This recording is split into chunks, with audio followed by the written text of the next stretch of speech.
Na, so ist, glaube ich, ganz gut.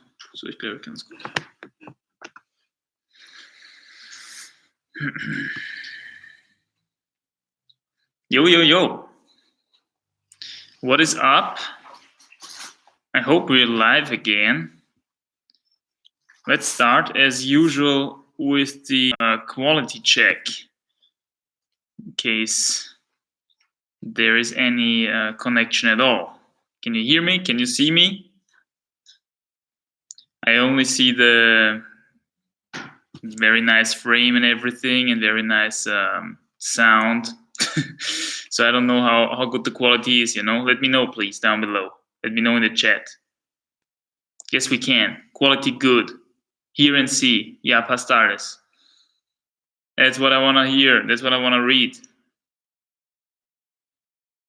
Do the Sally Up challenge. Sound and audio is good. Sound is strong. Okay, nice. Good to know. Okay, so same as last time. We're gonna make a little quarantine live stream tonight. Got my beautiful assistant here, which is unfortunately due to the lighting a little bit in the dark. I guess I start with a little bit of anecdotes from the day. We were at the sea today. It was very beautiful at the beach. Got some sun. Now had a nice dinner and hopped out of the shower, and everything is amazing. Everything is fine. How was the meal today? Great. Huh? Great. Very good. Very good. Nice. The fruit lady gave us some strawberries today. That was a highlight. Yes. Yeah. Because, we always go there. There's two fruit ladies in Leonidio. We try to support both, of course. So once we see the one lady, then we go to the other lady, and we alternate the ladies, And today we went to our first fruit lady actually again, and she's always very happy to see Mona because she has the baby and everything. And today we always get some presents from her. Last time it was tomatoes, and this time we got some strawberries. So we made a little bit of a strawberry jam out of these strawberries. So yeah, that was quite cool. We got a lot of sun today as well at the beach, and yeah, that's basically how our day went. So let me start by reading some questions. Ask us anything. Just like last time, of course, it can be climbing related, can be anything else as well. You will see anyway if we answer or not. If when there's a lot of questions rolling in like last time, then I will just jump to the bottom and only follow the bottom chat. So for now, it seems to be kind of chill. So yeah, I'm just gonna go from top down. Hello from Germany, Tete, says Tete. Hello from Greece, Matteo Lunelli. Hi Mani, what's up? Greetings from Italy. Greetings from Greece. Late, I have been noticing that my skin is getting softer and more fragile. Do you think it might be because we are only hangboarding? That could definitely be the case, yes. Only touching wood and also plastic indoors, if you do only indoor climbing, it usually makes the skin a little bit softer and more fragile than when you go out on rock regularly, okay? Because the rock has these little spikes. It's just a bit rougher. I mean, of course, it depends on the area as well, but usually it's rougher. And that's why usually after outdoor sessions, you can feel your skin a lot more, right, than after the indoor sessions. At least for me, that's the case. So, yeah. It's it can be that this is because we are only on wood now. Do the Sally Up challenge. It says Dennis Bertrand. We already discussed the Sally Up challenge last time, right? The Sally Up challenge is you have to do a pull up every time he brings Sally. It says bring Sally up and bring Sally down or something. But yeah. Let's see if I get to do that once. So bright from window. Yes. We are sitting in front of the window. I'm trying to do my best with the lighting here.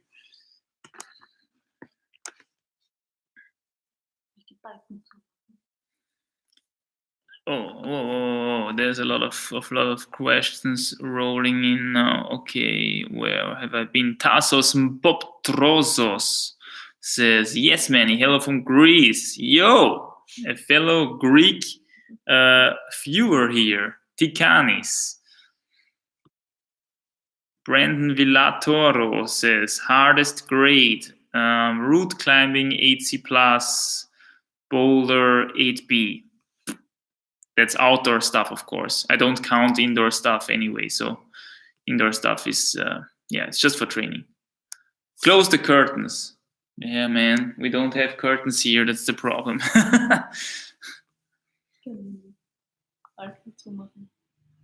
Ben Ruef asks, are you a transcendentalist or a mysticist? Wow, we're getting deep today. Transcendentalist. Transcendentalism is a philosophical movement that developed in the late 1820s and 1830s in the eastern United States. It arose as a reaction to protest against the general state of intellectualism and spirituality at the time. Okay. And what is mysticism? Mysticism. Let's look that up. Mysticism is the practice of religious ecstasies, religious experiences during alternate states of consciousness. Wow, that's super deep, man. Together with whatever ideologies, ethics, rites, myths, legends, and magic may be related to them.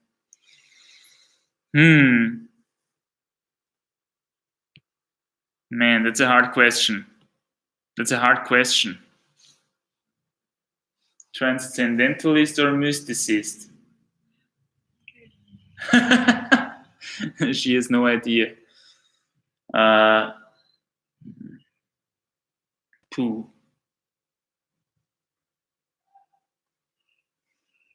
just thinking about whether I believe in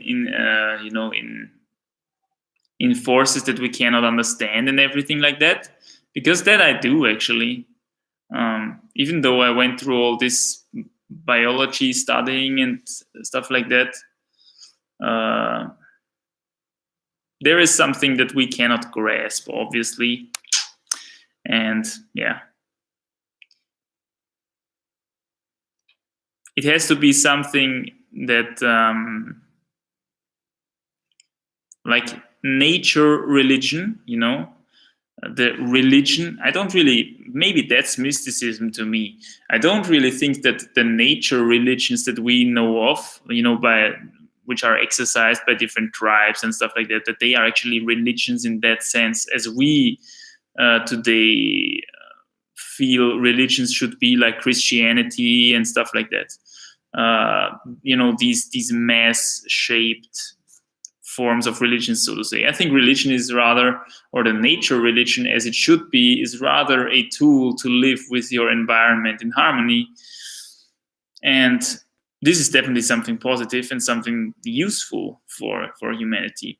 Does that make me a mysticist? I don't know. Does it make me a transcendentalist? I don't know. Hard to tell, man. Hard to tell. But a good question.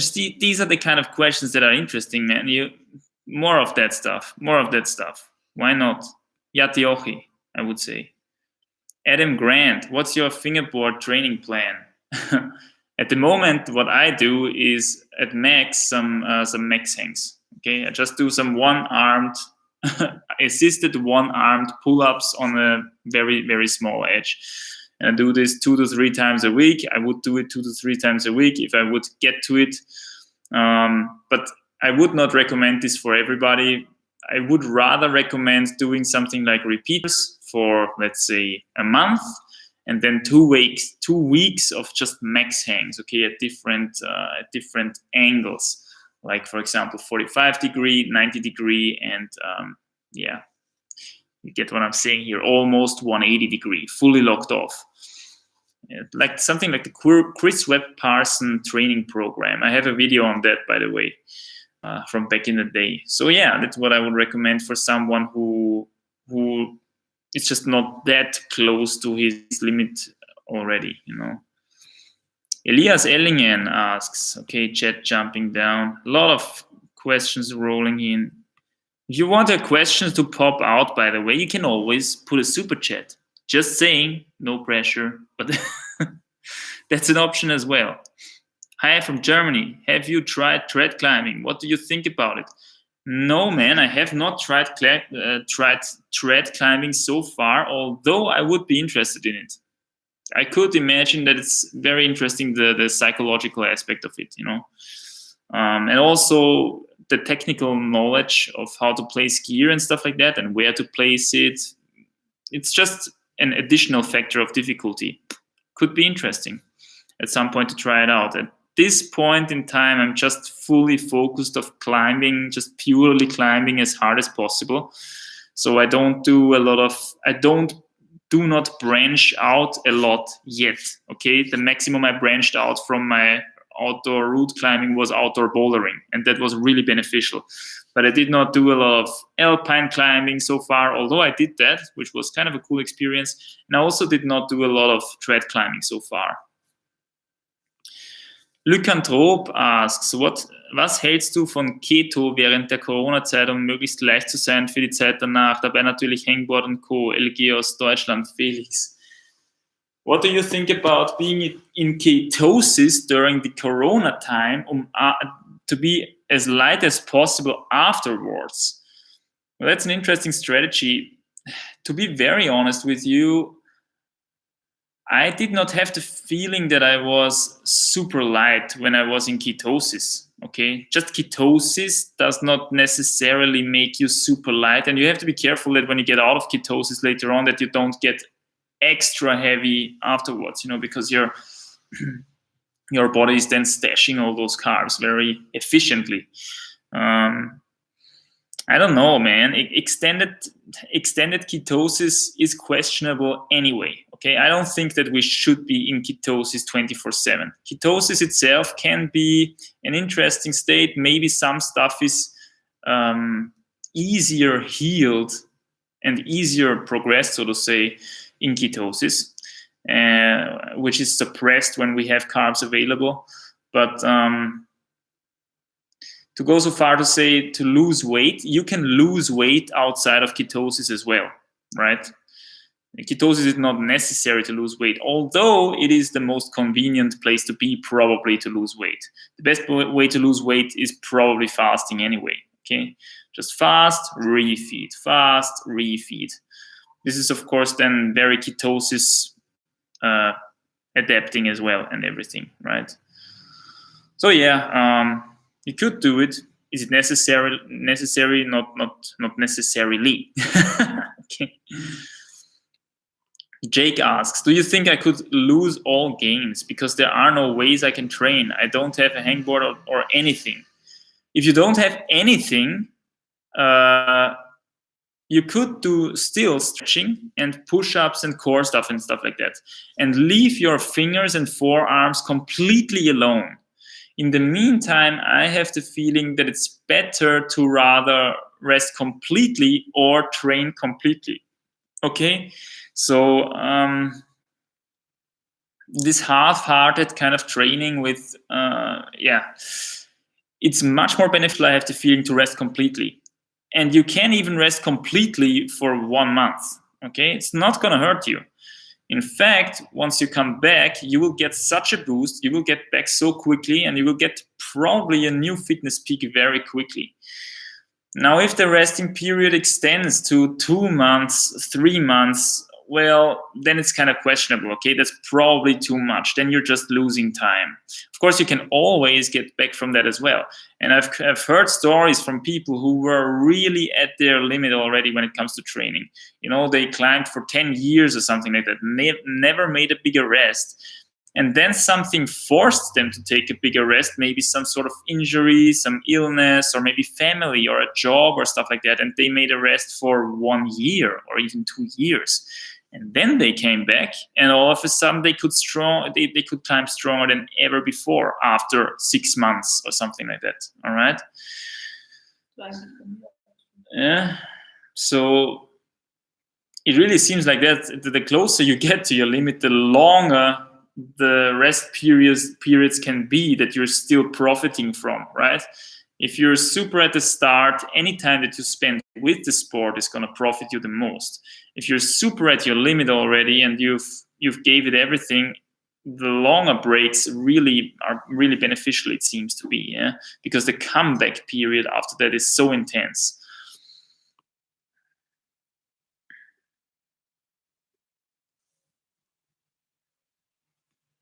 John Nguyen asks, any pairs of shoes you're interested in? Yes, the Unparallels. The Unparalleled shoes, I heard they are really similar from like the 510 team, so I would be really interested in them. So far, I didn't have the opportunity to order them because now I found something really great as well, the Scarpa VS Instinct, I think it's called, which is here in the shop. Yeah, that's just what they had here, so I had to go with it. But yeah, once I wear these through, I will be really interested in the Unparallels. Tassos Potroxos, you're the Greek guy again. Can you make a video, a home workout for climbers without any equipment? Yeah, what would that look like? It would be essentially stretching and core. Okay, stretching and core. I don't really think that pull-ups or stuff like that is useful. Pull-ups are already, again, stressing the fingers, the forearms a little bit, and you should rather go with completely resting the forearms. If you can't train them properly with a proper fingerboard regimen, for example, which to some extent can replace real climbing, which it can't, in fact, but at least it can activate the fingers in some way so that you have the feeling you get stronger in something, okay? There is measurable progress. If you cannot do that, I would rather rest them completely. Rest your fingers completely and just do core and stretching. Get better in other areas of your physical capabilities, okay? And put it to rest for now. That's just the sad truth that's what I would do. In these times, if you don't have any other opportunities, that's what I would recommend, okay? Sebastian Ortiz, greetings from Chile. Greetings from Greece. T. Koraya asks, hi Manny, how are you? I'm fine and thanks. How are you? My plastic chairs are really old. I'm scared they will bend too much or break during the plastic chair challenge. How do I do? Yeah, man. Be careful with the plastic chairs, man. They are not unkillable. Let's call it that, okay? If you're overdoing it, you can also rip them apart. So yeah, be careful. But otherwise, that's what makes the challenge really hard, okay, really tough. Because now you have to strategically place the weight of your body onto the chair so that it doesn't get broken, okay? So yeah, it's a funny challenge. It's a funny challenge, really. Lukas Chmukhalek, greetings from Czech Republic. Greetings from Greece, man. Kalamani. Greetings from Finland. Nice. Greetings from Greece. Christoph Ave asks, have you tried Capricorn? Yes, I did. I actually did. Super big moves, man. Super big moves on the crux. So I'm not sure I'm not sure if I'm able to do it, to be honest. And for now, I'm, since we cannot really force climbing so much anyway, I will do some other stuff for now. I put that one on ice, but I can say that the crux move, it's a Gaston, it's a move from a pinch. Okay, let's discuss the crux of Capricorn, okay? So you get this shallow pinch with your left hand. And then on the very right, there is super far away a Gaston, okay, which you have to get with your right hand. And in between of that, there is a quick draw, which is actually super annoying because you have to kind of grab around the quick draw, which is super hard because you don't have a lot of time because this pinch is so shallow. It's so hard to hold, right? And the foothold situation is really bad as well. Now, the thing is, once you get the Gaston, you need something, because the pinch is pulling, is directed in the same direction as the Gaston, right? So you need something that pushes you into that Gaston. This force cannot come from the pinch, because the pinch in that situation becomes pretty much a side pull. So what you need to do is you have to stretch your left foot out completely, even further behind the pinch, to push on some super small foothold that pushes you into that Gaston. And the thing is that this foothold is super far away. I've watched all the videos. I've watched the video from Kilian Fischhuber's first ascent, and I've also watched the video where Dave Graham is working the route. And I've identified perfectly well the foothold that they are stepping, and I cannot step that foothold. It's a bit of a shame, because it's just too far away from me. Either I figure out another foothold, or I just get insanely strong on that pinch. Because if you're insanely strong on that pinch, you can hold it so actively that you can push it away from you and push yourself into that Gaston, right? And after that, it's not over. You have to match the Gaston, do some crazy work with your hands, and then comes a move into a super crazy, again, very shouldery crimp. And from that shouldery crimp, you have to get intermediate, super bad pinch, stand up, better pinch with left. And then it's some sketchy moves to the top still, which are not that easy, but doable. Apart from these two moves, from the move into the Gaston and the move afterwards onto the upper pinch, which is possible, I think, if I get the fitness, I did all the moves apart from these two moves. So, and one is really length dependent. So let's see. Either I get the specific strength for it, or I find another foothold that could work as well. No, but yeah, now I can't really try it anyway. So let's see. Ollie Ferguson, hello from UK. Oh, damn, it jumped down again. Ollie Ferguson, hello from UK, essentially. So I don't know. At the moment, I don't have really any other climbing goals apart from hard sport climbs. Maybe some really epic multi-pitching sometimes. Maybe, I don't know. It's hard to tell. Okay, maybe some harder bouldering. I could see myself boulder harder than 8B. That went down surprisingly quickly, actually, the 8B grade, when I was really focused on outdoor bouldering for a certain period of time. And I also peaked in my route climbing there. So maybe I have to do it anyway to get better at route climbing as well. I've talked about that so many times. Outdoor bouldering, very necessary to reach your maximum at outdoor route climbing.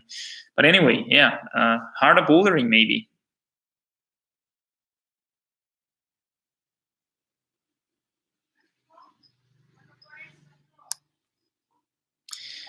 Tete97 asks, is climbing still allowed when you're pregnant? I have heard that you should not do it because it uses your abs a lot. What would you say to that? I had the experience that when I stretched out very wide and had to use my abs, then I felt something that didn't feel so good. So I try not to do these moves, and I do what feels comfortable for me. And last time we were climbing, it felt good. And also the harness is no problem because it pulls to the front and not to the back or something. So my belly has had enough space. And I think you have to feel what fits for you. Only top roping, of course. Yes. You're talking about top rope here. Of course, we don't want to risk any crazy lead falls or stuff like that, right? That would be pretty stupid, but... Also, I'm super afraid of lead climbing at the moment. Yeah. I think it's interesting. Her fear receptors are a little bit more sensitive now than before. And that's of course only logical. Her body wants to protect itself. So we only do stuff. If we do something, it's only top roping, and relatively easy for you actually. Relatively easy for you. I don't have the feeling that I want to stress my body a lot. But considering that people are doing yoga and all that kind of stuff, I don't think that some easy climbing moves are more intense than some yoga poses. It's just a very natural movement actually for the body, I think, climbing. So I don't see, if you do it at an easy level, and if nothing hurts or anything, that it could be somehow just listen bad. to your body. Yeah, listen to your body, exactly. And I wouldn't start climbing now if I haven't ever done it, I think.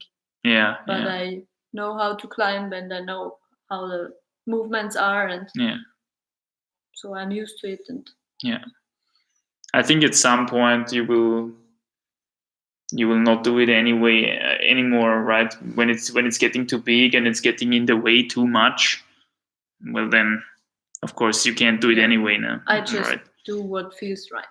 Exactly. JG asks, have you done any other sports than climbing? Yes, I did. The first sport that I did on a regular basis, I think I was about 13 years old or something, that was actually Taekwondo and kickboxing. And then I really got into Shaolin Kung Fu for 2 years, and then I got into climbing.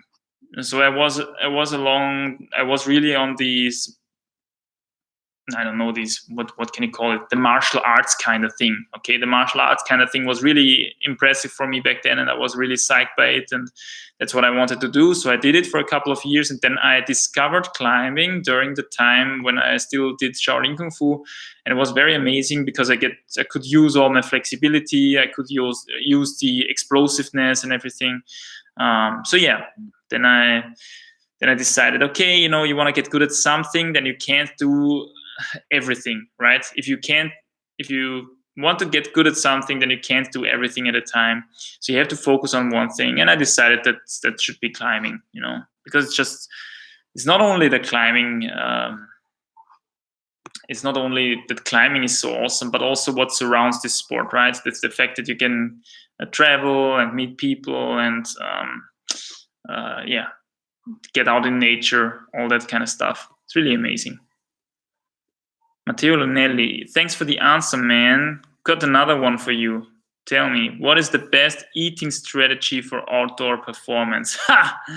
The best eating strategy for outdoor performance? That's a huge topic, man. The best eating strategy. If you can get your session in super early, then eat either nothing in the morning and go climbing, or eat something super small and easily and quickly digested, like, for example, some fruit juice or stuff like that, right? You don't want to spike your insulin too much, because if insulin is high, we cannot perform. This is a basic law, okay? It's my opinion. I never read that somewhere. It's just what I have felt for myself after my experience. If insulin is high, we get sleepy, we get resty, we want to chill, we want to relax. And the reason for that is because when insulin is high, the body is in energy storing mode, okay? If insulin is super low, the body is in energy output mode. So insulin is really one of the markers which the body uses to orient itself, whether it should be in energy output or energy input mode. Now, the body can't do both at once, okay? The body can only do one thing. Energy storing means insulin is high. And that makes sense because insulin goes up when we eat something, right? So it wouldn't make a lot of sense to be in performance and energy output mode when we just ate. Then we just want to relax. There is no need for more calories anyway, because we already have some in our stomach. And that's why if you can get your session in very early, I wouldn't eat at all, or I would not eat a lot, so that my insulin is already back down again once I'm at the crag. Now, if you have your session in the afternoon, okay, so let's say project is in the sun in the morning and you have to go in the afternoon because then it's in the shade and only then you can perform at 100%. Well, what would be the ideal breakfast? Nowadays, I would go with something along the lines of a small lean steak or something. Okay, small lean steak digests super quickly, gives you a lot of power, and satiates you. It satiates you without making you heavy. Okay, that's amazing. This is amazing. This you can find only, I think, in the animal product category. Okay, because anything else, if you're eating 3 bananas, for example, because you still have a lot of time until the afternoon, if you're eating 3 bananas, you're just kicking yourself into the sugar roller coaster.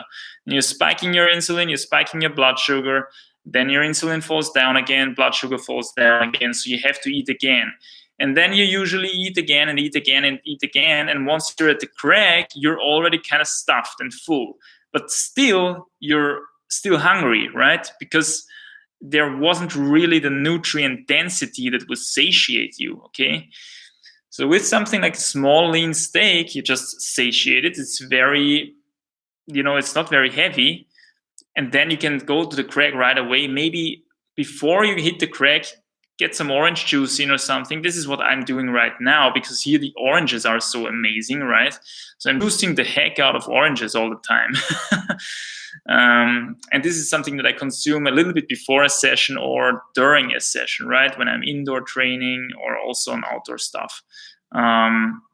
Orange juice, man, works really well as well. What works really, really well as fuel is the honey milk as well, okay? Honey milk, something with simple sugars, and you have to be careful with these things, because if you're smashing in like orange juice worth of 3 oranges at once, then it's so much sugar for the body that, again, the body has to spike insulin to get it into your cells, and then you get tired. That's what you want to avoid. Okay, you just want to smash so much carbohydrates in that you have more energy because of the carbohydrates, but the body doesn't need insulin to get it into your cells. And one cool thing when you're an athlete is that you're very insulin sensitive anyway already. And with these simple sugars, like with an orange, for example, these sugars, they almost diffuse into your body by themselves, right? They usually don't need as much insulin like when you're smashing down some porridge or some rice and grains and stuff like that, right? Because these sugars still have to be broken down, and then just doesn't work as easily and simply like the simple sugars with the fruits and stuff. So yeah, but even then, don't overdo it, because if your blood sugar spikes too quickly, then your body's gonna release insulin because it doesn't want that blood sugar so high, because that's actually very not good for your body. So much for eating strategy of outdoor performance. David Westerlund says, awesome job with the window. Thanks, man. Speaking of orange juice, I think we're going to start to press our first orange juice now. Amazing. Danke sehr. Yeah, our 100th today. Bass594 asks, how did you begin with climbing and what were your first struggles? I began with climbing back when I was 16 or 17 years old. In a climbing gym, in an old school climbing gym. There were no color boulders, no nothing, just the walls full of holes, and you just had to invent your own problems all the time, okay? And those were my first struggles. I had to invent my own problems. There wasn't really something about training or anything. There wasn't even a campus board in that gym, right? A proper campus board. So they got that stuff later on, but they didn't have it when I started. So yeah, how to train? I just climbed and invented my own problems. What they did have was a really, really nice 45-degree system wall. Okay, so that was awesome, and that's where I went basically. Then yeah, after a year or so, I was there 100% of my time and just invented hard boulder problems on small holes and tried to get better at those. And then especially when I went outdoors for the first time and I realized how effective this kind of training could be for outdoor climbing, the small holes on a 45er, then I attacked the 45er even more. First struggles, how to hold really, really small holes. Those were my first struggles. because I realized very quickly, okay, if I wanted to get good at outdoor climbing, I need to be able to hold very, very small holds, at least in the area where I started outdoor climbing. That's the case. Chess with Suren. Suren, man. Glad to have you on this live stream. Good day, Manny. How are you doing in Corona time? Great, man. Great. It's just amazing. To be honest, I couldn't imagine a better place to be right now. Here, small town, Leonidio in Greece, people are very relaxed. They are not crazy about the issue. All the small shops, all the the vegetable stuff, the fruits, the meats, the bread, the bakeries are still open. Okay, they are still open. Everybody still sells food. Unfortunately, all the tavernas, the restaurants and stuff like that, they are closed, although you can take away stuff. But yeah, the people seem to be very relaxed. Everything is, it has the feeling like it is business as usual, right? It's almost business as usual. You hardly see masks. You hardly see any strange behavior or stuff like that, right? And that's what I really, really like about the place.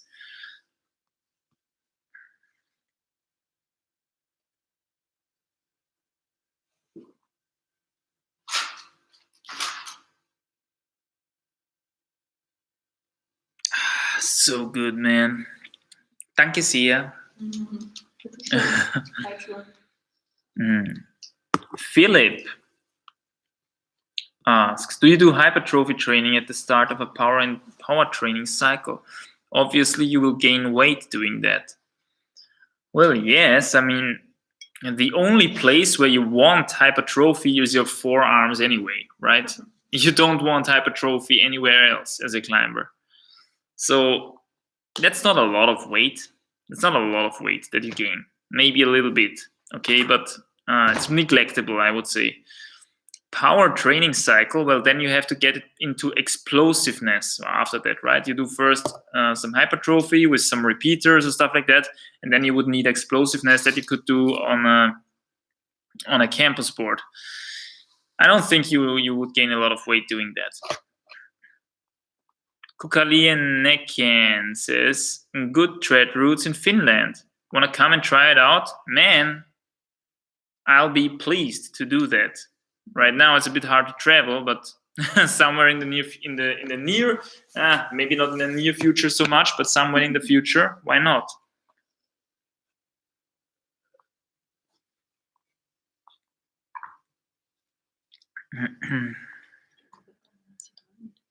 Ante Podgorsek says, Lycanthrope, nice to see you here. I love your channel. Oh, Lycanthrope has his own channel.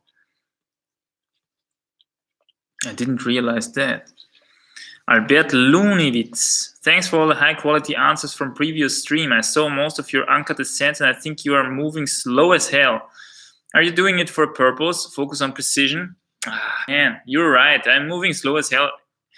You know, the uncut descents that you've seen in the recent time is usually small, bouldery routes with lots of precision and lots of lock-offs and that kind of stuff. It's really hard to climb these kind of routes dynamically, right? If we're talking about some 30-meter endurance shake test piece in Spain, well, then I could move with more flow. But yeah, it just was the case that I did not do that in recent times, right? I did just move more on the power stuff, on the bouldery short routes with lots of precision, and yeah, it's the one or the other dyno, right? Bam! But then again, really precise stepping again to not slip off and everything. It's hard to climb these routes unless you're Adam Ondra, who can do it, who can pull it off. But I think it's hard to climb these routes with more flow. But you're right, I should move quicker. Maybe, when I get to climb a lot outdoors in the near future, hopefully, then I can fix that. Peace from England, Manny. Thanks for answering the question. No problem, Jake.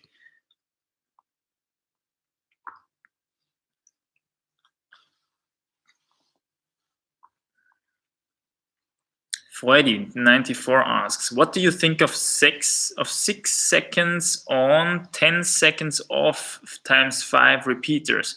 Well, that's a very, very weak stimulus for repeaters, I think.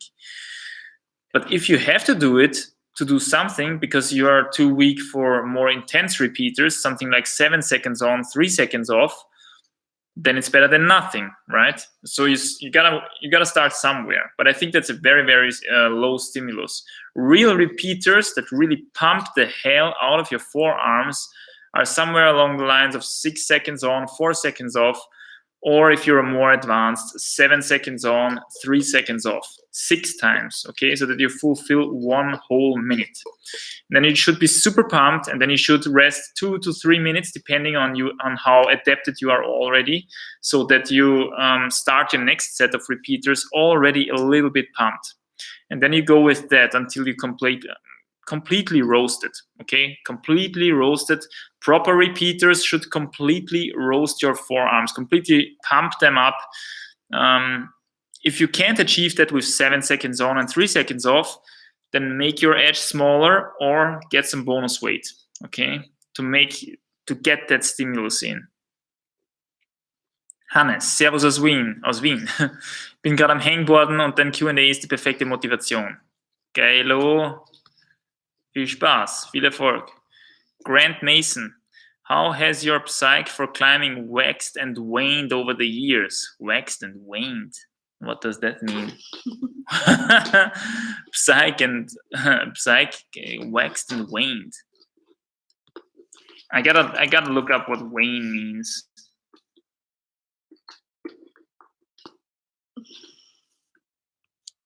Wane.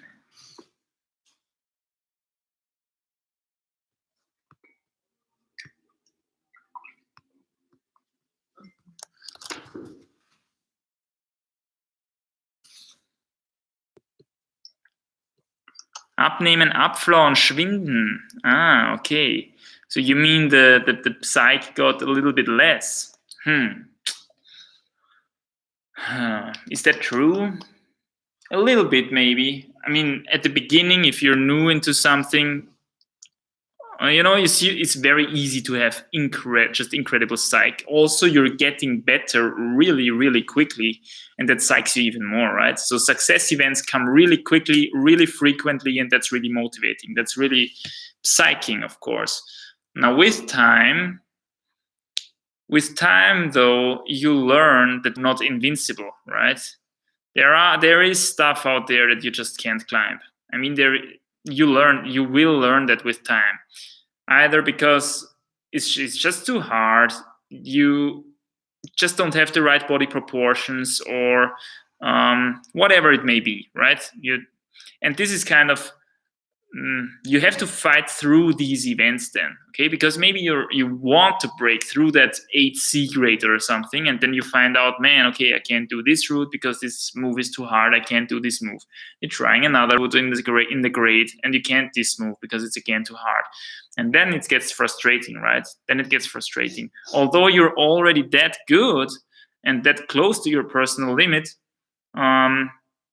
it's a lot harder to keep up the psyche. And this is one of the paradoxes with climbing, and with any other sport maybe as well. The better you get, it doesn't necessarily make more fun to be very good, right? To be very close at your limit.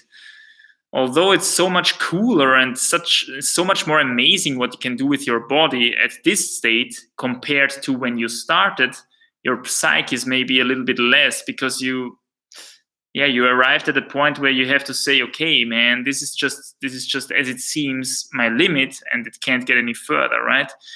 And with climbing, it is just the same thing. It is just the same thing. And since climbing is such a genetically dependent sport, it might very well be that at some point you just reach this wall, right? Which just cannot surpass. It's of course hard to stay psyched then. Although you're so good already and much better than when you started, you were just much more psyched when you started. And this is also something that I have learned for myself in the meantime. It's not very smart to work at your limit all the time, okay? you should also step it back a notch from time to time and just focus on easier routes for you, easier routes. Yeah, focus on on-site climbing, flashing, second go climbing, like I did on the way down to here. Okay, it wouldn't have made a lot of sense to try super hard limit projects on the way down here, because that's only frustrating, right? That's not you don't get a success event then. Whereas if you're just making on-site and flash goes and maybe tick those routes off second go, that's another story, right? That's amazing. And you can have success events, and then you can actually for some time enjoy how good you actually already are. Yeah, because you can just go to a crag and tick off these super classic 8A of the crag just second go, or if you're lucky, you're flashing it or stuff like that, right? So that's amazing. Anyway, yeah, of course, psyche gets a little bit lower. You're getting a bit wiser, okay? As you're getting a wiser climber, psyche goes down a bit. And yeah, but results, despite that, stay up or get even better. Nif Barilan says, hey Manny, if you were a sauce, which one would it be? Keep the great content. Tzatziki. At the moment. I don't know, hard to tell, man. Tzatziki for now. Hannes, I want to improve pinch, sloper, and crimp strength. Well, that's basically everything. You want to improve everything. Would you rather do that on the same day or on separate days? Separate days. If you want to attack it on a fingerboard, for example, dedicate one session to one grip type.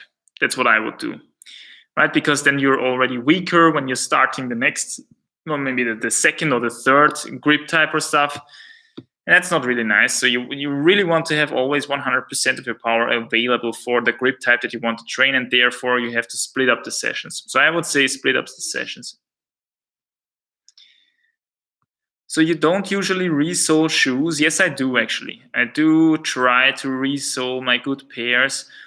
You have to realize, for me, one of the most major things that I hate about climbing shoes is that they don't have a nice rubber. I don't really understand how climbing shoes can ever have any other rubber than the Stealth rubber, which was used on the 510 team, because this is simply the best rubber. It has the most friction and it has the most durability. It also has the perfect stiffness, okay? Yeah, for me, that's my personal opinion, the Stealth rubber is just unbeaten in the climbing shoe world. And there's a lot of shoes that I would rather resole with the Stealth rubber, to have a Stealth rubber on there, than to throw the shoe away, because the shoe could be even better usually with Stealth rubber than it is with its original rubber, especially if it's something along the lines of excess grip or something like that, right? Which is super soft and just goes away like nothing. Lycanthrope. Haha, small world, thank you. You gotta check out your channel, Lycanthrope. Let's see what you have. Not now. Now we stream, but somewhere later maybe.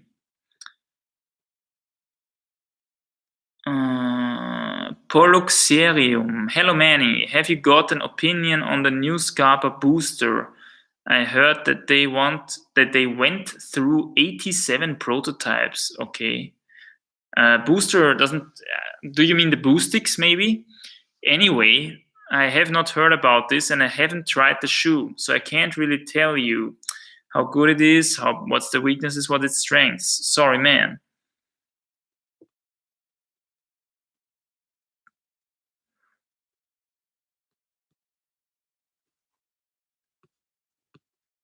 Oh, there's a lot of stuff in the chat going on. It's jumping down again. Okay. JD asks, what is your 1 to 2 year goal for bouldering? Maybe climb an 8B plus boulder.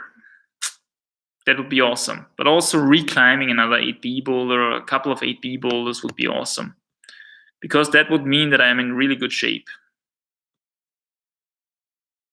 Seriously, do you have any pro tips for one armor? Get a pulley. if you're just desperate about getting the one armor done, which is not necessary for climbing performance at all, but if you want to get the one armor done, then get a pulley. You need a pull-up bar essentially and a pulley, okay, where you can control the amount of assisting weight.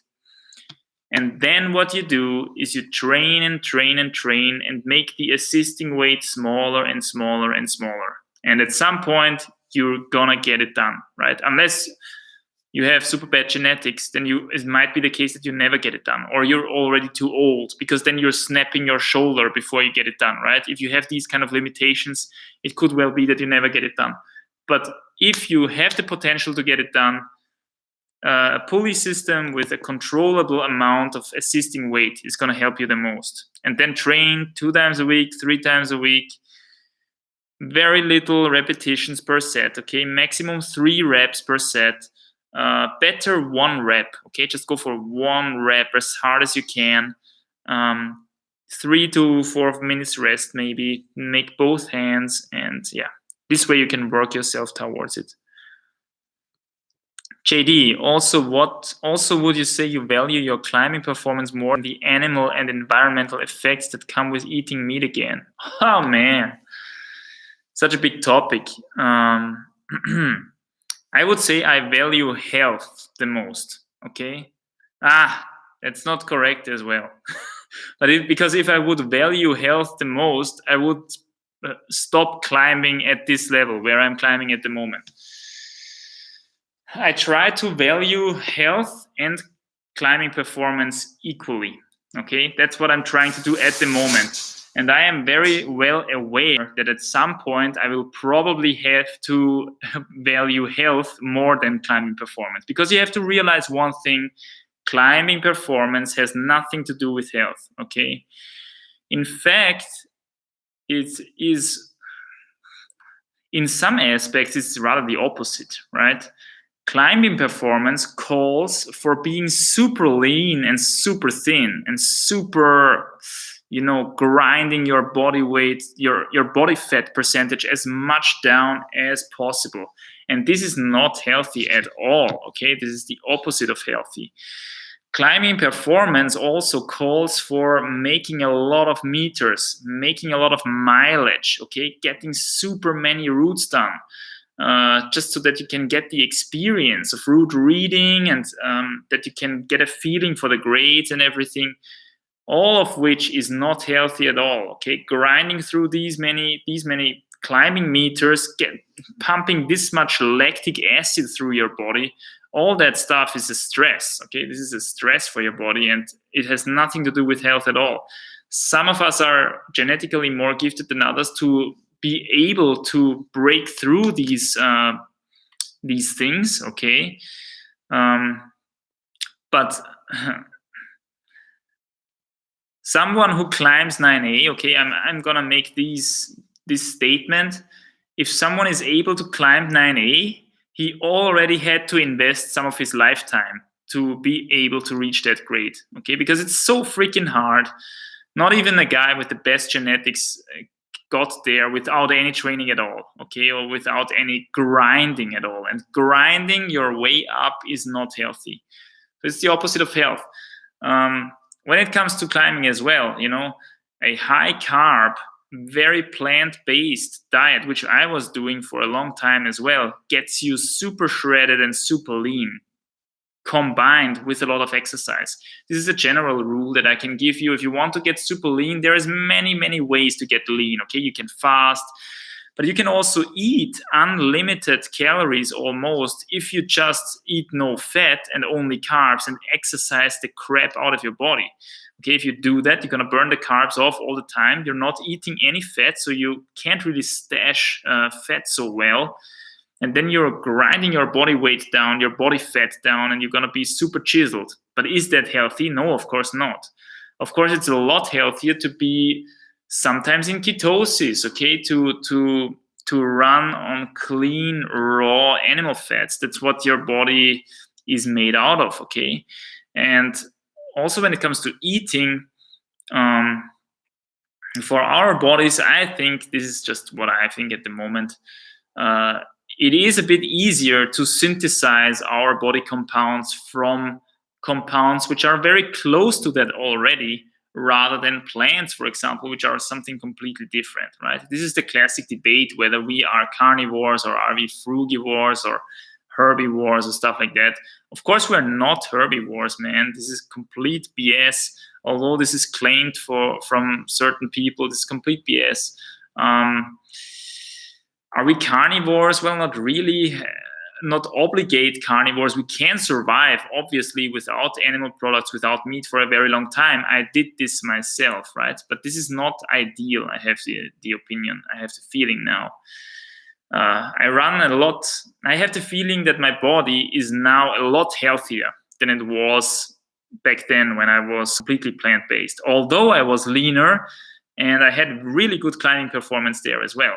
But I have the same or even better climbing performance now, although I am heavier and I have some healthy fat on me, So all these things tell me that I'm running now in a more healthy body than I was back then. Also, my teeth are great, my hair is great, my skin is better. There's a couple of biomarkers that I'm using to assess my my general health. My mood is great. Everything works, So, yeah. Big topic, man. Big topic. Just let me say this one more time because it's so important. Climbing performance is not health. It does not equal health. Health is something completely different, okay? If you're as healthy as possible, you're dying as old as an old age as possible for your body. Okay, this is health. And everything that's pulling you away from this old age is actually unhealthy. And I'm pretty sure that this amount of exercise that I'm doing, for example, for myself, is costing me a little bit of lifetime. I'm also pretty sure that for a lot of pros, what they are climbing and the insane amount of mileage that they are doing is also costing them a little bit of lifetime. And yeah. Felix Salomon asks, Servus Manny, toller Channel und Chat. Frage zum Hangboard. Was ist effektiver? Maximales einarmiges Hängen, gegebenenfalls mit Entlastung, oder maximales beidarmiges Hängen am gleichen Griff mit Zusatzgewicht? Interesting question. He asks, what is more effective? Maximum hangs on one hand with assisting weight, so taking weight off, or maximum hangs on both hands with adding weight. I would say it's better if you want the maximum training stimulus to arrive in your forearm, it's better to hang one-handed. Simply because your brain can focus completely on one hand in that case. Because the minimum amount of assisting weight that you're holding with the other hand, that doesn't really take a lot of brain capacity, right? If you're hanging one-handed, your brain is completely in the fingers of this one hand. And this is only this way you can really get the 110% into this forearm. So if that's your goal, one-armed hangs is better.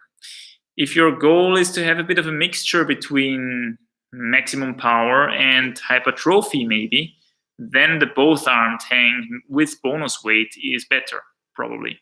Yeah. It's just in between repeaters and one-arm max hangs, the both-arm max hangs, so to say. Midst. Hello, Manny. Already asked in a comment, what did you think of Sweet Misery at Kippy? Grade, crux, etc. And what do you think of the grades in general at Kippy? Thanks. Sweet Misery was the route on the right. It was an 8A, I think. I did this 1 second go. As always, I gave it an onside go, but it was very hard to read. I remember because there was no chalk on the route at all, and the holes were really, really small and really well hidden. I think it was not as good as the other super classic 8A at Kippy, which is there as well. It was rather, I don't know. It was a bit. I'm not sure if I did the right beta at the crux, actually. I just crimped down some super small hold, but could be that this is what is supposed to be done.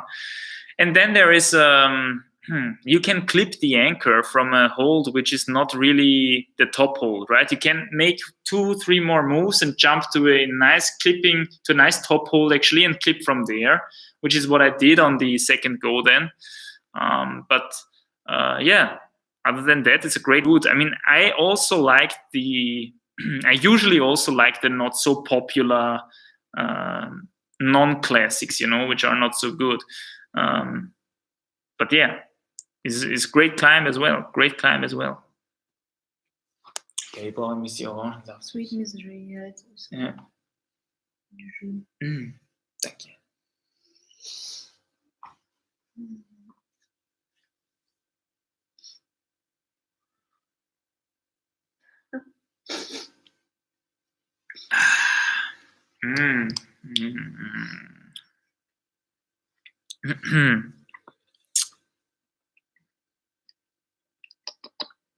I thought Kippy was a great crag, by the way. Cool routes. Also the less hard stuff, good stuff. Marinelle workout. What year have you started climbing? I translate that. When I was 17 years old, I think. So 12 years ago, roughly. LNG. Hey Manny, is it effective to fingerboard using smaller edges and larger edges simultaneously with varying weights added, or is it better to focus just on one or the other to get stronger fingers? Thanks. If you can, I would make the edge as small as possible. Okay. Rather use less bonus weight and a smaller edge than a bigger edge and more bonus weight. But this is also a little bit more injury prone, so you gotta be a bit careful there with the very small edges, okay? But to be honest, I think one of the reasons why outdoor bouldering is so effective for boosting climbing performance in general is because outdoor bouldering usually happens on very, very small, crappy holds, at least in the areas that I outdoor boulder in. So if you can somehow replicate that at home with very, very small edges, it's probably more effective than pulling harder on bigger edges, if that makes sense. Okay, so that's how much I can say about that. Davide, hello from Spain. I'm now training on my version of your DIY portable hangboard. I wonder if you're still using yours, or you rather use other for some reason. I use another one at this point because I have a very small, very lightweight one, which I always have in my backpack and when I'm traveling. The other one that I built myself was kind of big and a bit burly, I just wanted to demonstrate how freaking easy it is to build a hangboard basically from scratch, okay? But it's a great hangboard and you can use it. It's no problem at all. It represents a very nice training edge. Yeah, I just happen to have my hangboard always with me, my portable hangboard, which is very small and very lightweight. So that's why I'm using this one. The Fingershinder, it's called. Will a beard make me climb a few grades harder? 2 grades. 2 grades, I think. Kitty Cat Snacks. Hi from Dallas, Manny. Yeah. Yo, hi from Greece. Marvin Lewy. Hi, Manny. Your biggest fan here. My hand is losing all its callus. Do I need to worry? Yes, you have to worry, man. You're losing all your skin. Yeah, it's a shame, man. It's a shame. We can't touch rock, so we are losing all the skin because, of course, only rock is harsh enough to really produce that amazing callus that we want for hard rock climbing, right? Yeah, it's a shame.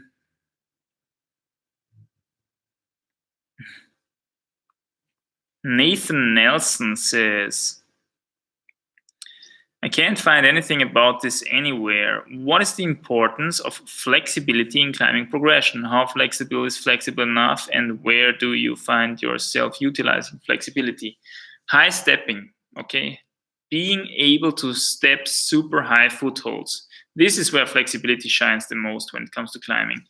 Most people have in mind, okay, I have to be able to do the splits because when I'm in a dihedral or something like that, I can split out and do some...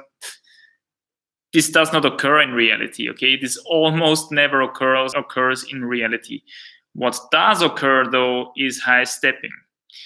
Lots of people have really big trouble stepping high because they are not flexible in their hips enough, and that makes them pull harder on their handholds to be able to get their feet up, right? That makes sense. If you have to pull harder because you can't get your foot as high as someone who is flexible, the flexible guy doesn't have to pull as hard on his handholds to get his leg up. And high stepping is really often really, really useful when it comes to rope climbing, especially. Also, the ability to make high hooks and stuff like that is very useful on bouldering, right? So this is where flexibility really shines. It is not really, you can't really see it if someone climbs, right? You can't really, it's also when you see Adam Ondra climbing, you don't really say all the time, here he uses his flexibility, here he uses his flexibility. You can't really judge that, but he uses flexibility on almost every move. He's extremely flexible, although he's very tall, which is incredible. And it helps him a lot, okay? Although it may not be as visible as other stuff. Marvin Liu. Also, I heard that some people shower with their newly bought climbing shoes to make it fit better. What's your opinion about it? I never did it. I never showered with my climbing shoes. I actually tried to keep them as dry as possible all the time.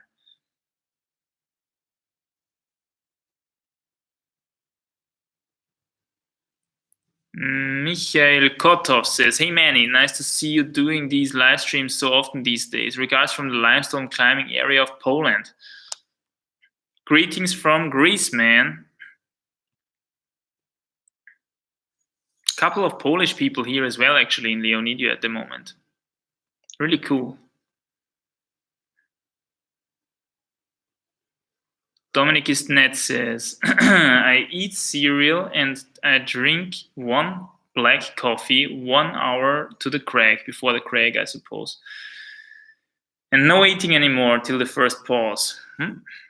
Maybe not a bad strategy. I personally don't drink any coffee, so I can't really judge. Chess with Suran. Manny, one more question. Any plans of becoming a high altitude climber? Thanks. Yeah, later maybe. Later maybe. At the moment, I'm just focused on getting the hardest sport climbing grade done that I can do. But later on, maybe. Yeah, it's usually less intense. High altitude climbing, alpine stuff is usually less intense than the bouldering sport climbing stuff that I do at the moment. But it's more endurance, more experience. It's also a bigger adventure factor. So it would be definitely cool to do it at some point.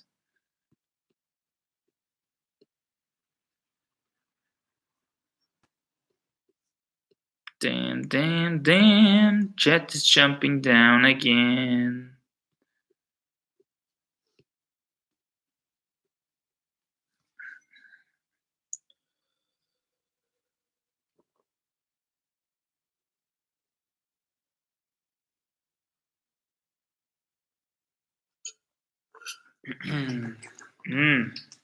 Oh, so good, man. Dominic Isnet, do you remember your best route at Frankengera? Subway. Subway was a really cool route in Frankengera. I think it was 18B in this really prominent wave wall. And there is this really crazy double dyno at the beginning where I at the beginning thought, okay, man, this is completely impossible. And then there is this mono from which you have to jump, I remember. Just right at the beginning, and it turns out that this is not even the crux of the route. The crux is to climb over the lip, because there the holds get really bad. Anyway, really nice route. Subway. Andrea Caligaris. Hey Manny, love your sport climbing uncut and analytical videos. Yeah, man, thanks. Trying to make more of these, although at the moment it's quite hard. But yeah, I'm trying to get more of these done.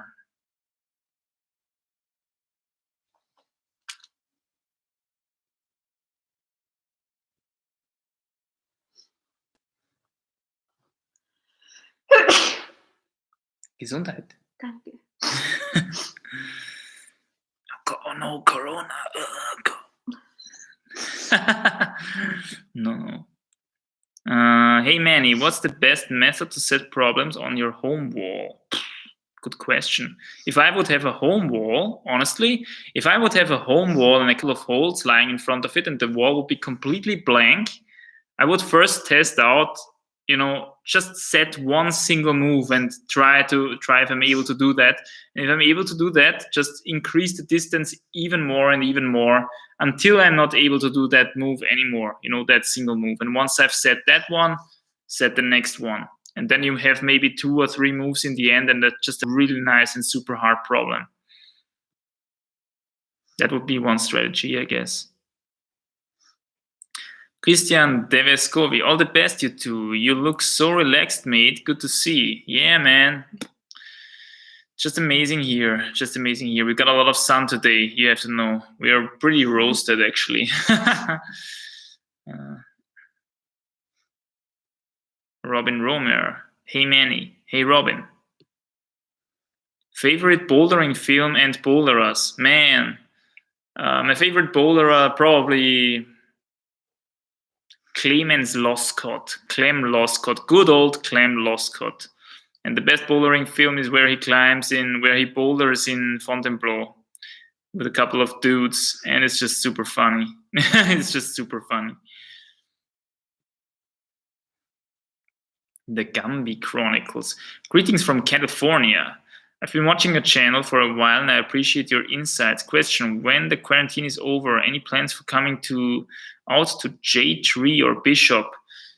Visiting the USA in general would be interesting at some point, okay? Because, just amazing landscape, amazing climbing, obviously. It's just a very big project. If I would go there, I would definitely stay there for longer. So I would have to plan this ahead and stuff like that. So for now, there are no plans. But yeah, sometimes in the future. Dominik ist nett. Nee, es gibt neue Booster seit ein paar Wochen. You mean Scarpa Booster? I haven't checked them out, unfortunately. Okay, maybe I'll type it. I'll type it into the Google. Scarpa Booster. Let's see what they look like. Okay, something along the lines of. Okay, so we've got two. We have 2 Velcros here, huh? Yeah, looks like a decent shoe. Looks pretty similar to the Drago, oder? No, not really Drago. I would say the one that I have now, the Instinct VS, which I have now, but only one strap more. I don't know, could be a good shoe. I can't really try it now. Julia Kalsa, hallo aus Wien, hallo aus Griechenland. Do you have a tip for dry hands? Did you try any of the climbing hand creams?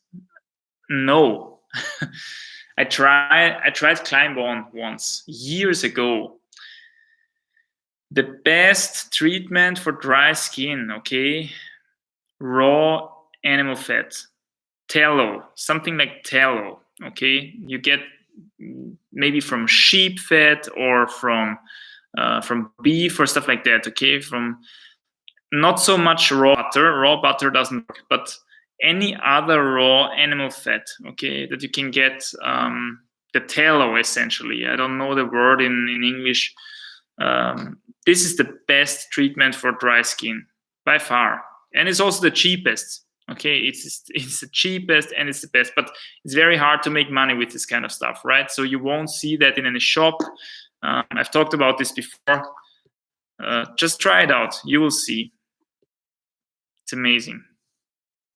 Check R asks, do you think an 8x8 training board is too small?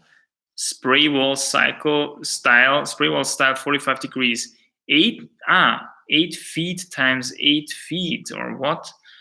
Oh man, how big is 8 feet? 8 feet in meters. 2.5 meters roughly. 2.5 times 2.5. Well, 2.5 height is maybe a little small. Something like 3 meters or 3.5 meters would be better, definitely. But if that's all the space you have, it's better than nothing, right? With 2.5 meters, you can do, maybe it depends on how tall you are, but you can do three super hard moves if you're short, and 2 super hard moves if you're very tall. And usually that's already enough for some really good maximum training. Christian Zeigler, Manny, thanks for doing this. What is your favorite book about discipline and favorite book on climbing?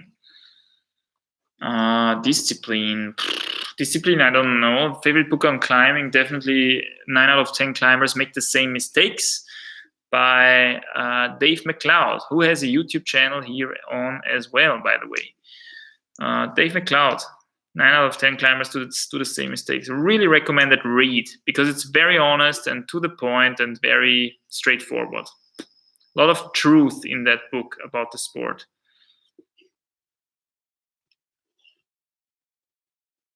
He's still reading questions from 1922, so it will take a while before he's here. Okay, thank you. That's pretty true. Brazil.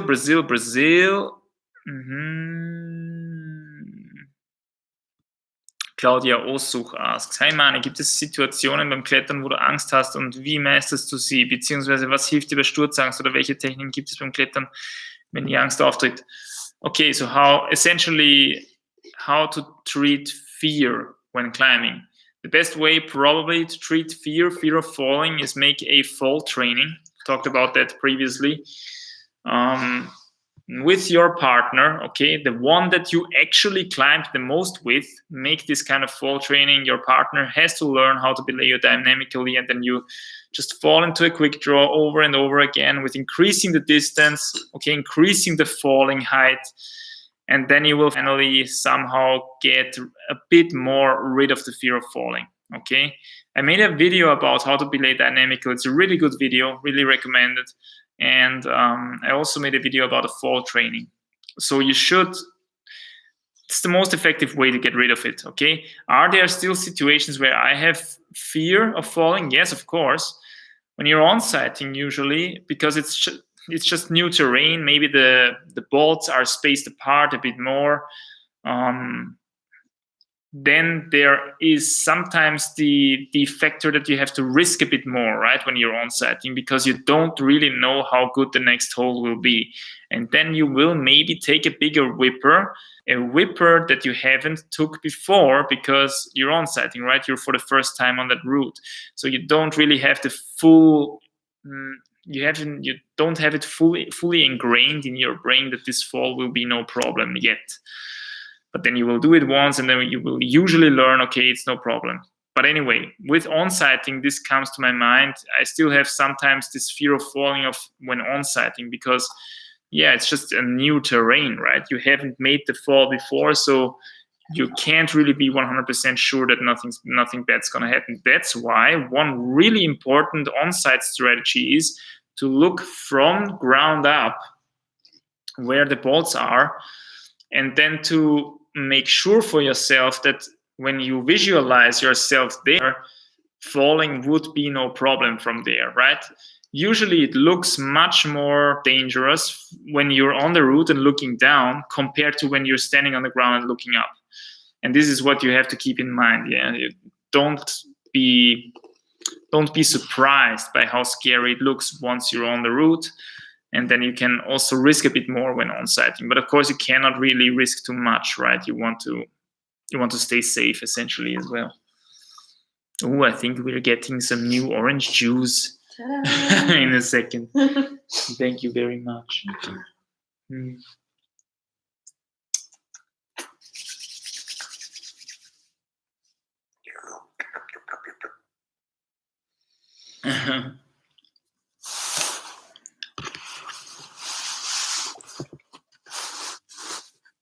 Yeah, it's getting late already again.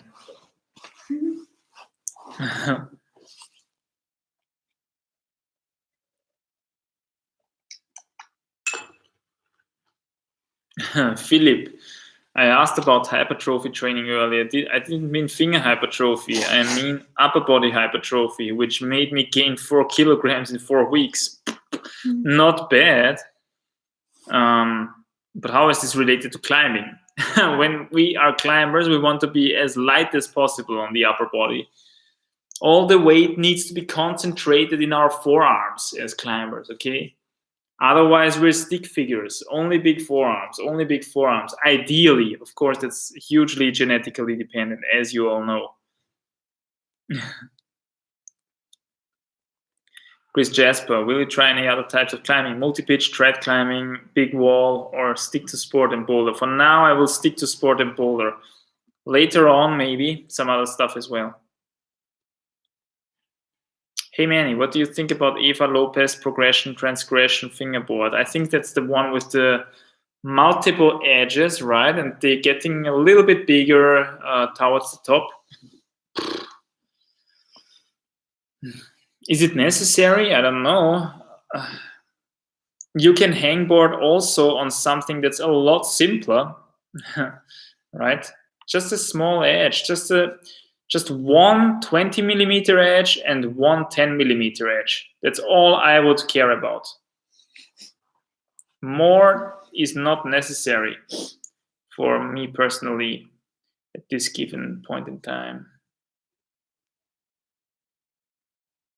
I got here late. What is your current diet? Here at the moment, because it's super available and super high quality, oranges, orange juice, and some meat, feta, of course, some eggs, and some vegetables here and there, but kind of rarely. Very little starchy carbs. I think almost all of my carbs come from oranges at the moment, which is kind of crazy, but yeah, the oranges are just so nice here.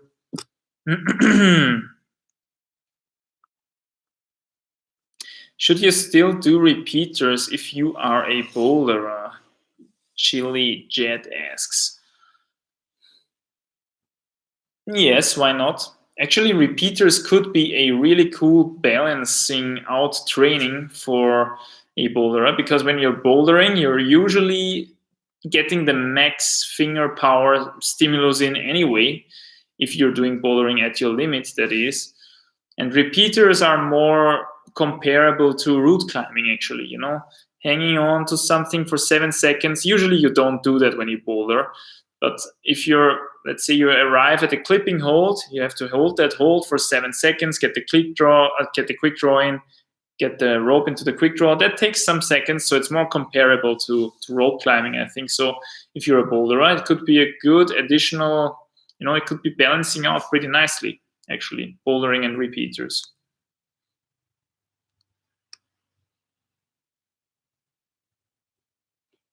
Mr. 30 says, you said recently that as you get older, you will feel the effects of climbing on the body. This seems strange. Surely climbing is good for the body. What do you say to Dave McLeod and Steve McClure? How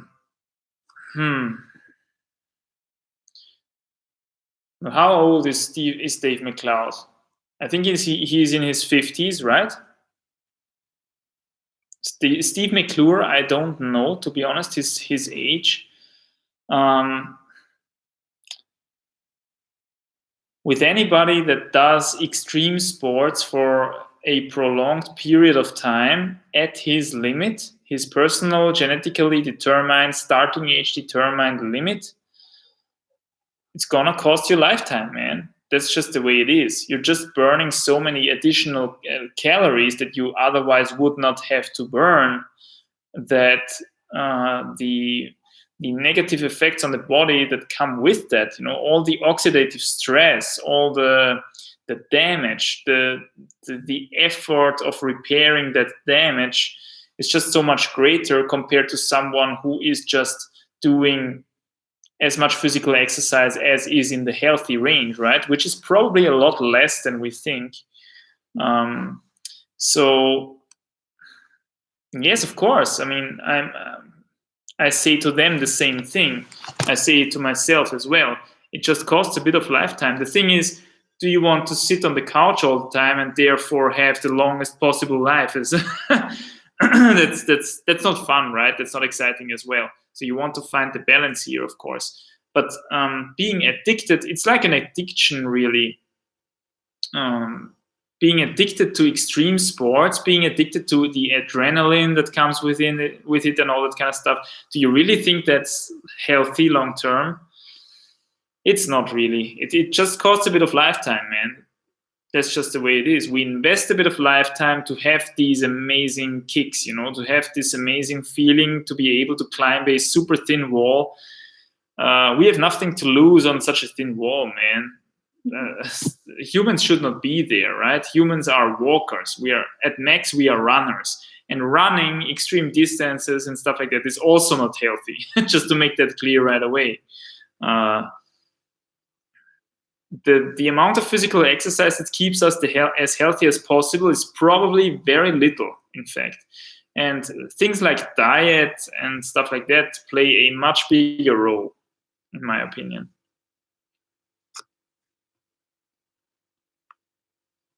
JD, thanks for the lengthy answer, sir. Yes, man, no problem. I tend to lengthy answers, unfortunately.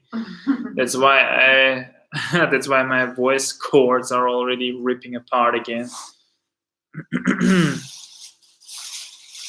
Tico Roya, bye, Manny. Thanks for answering my questions. Enjoy your orange juice and take care. I will do, man.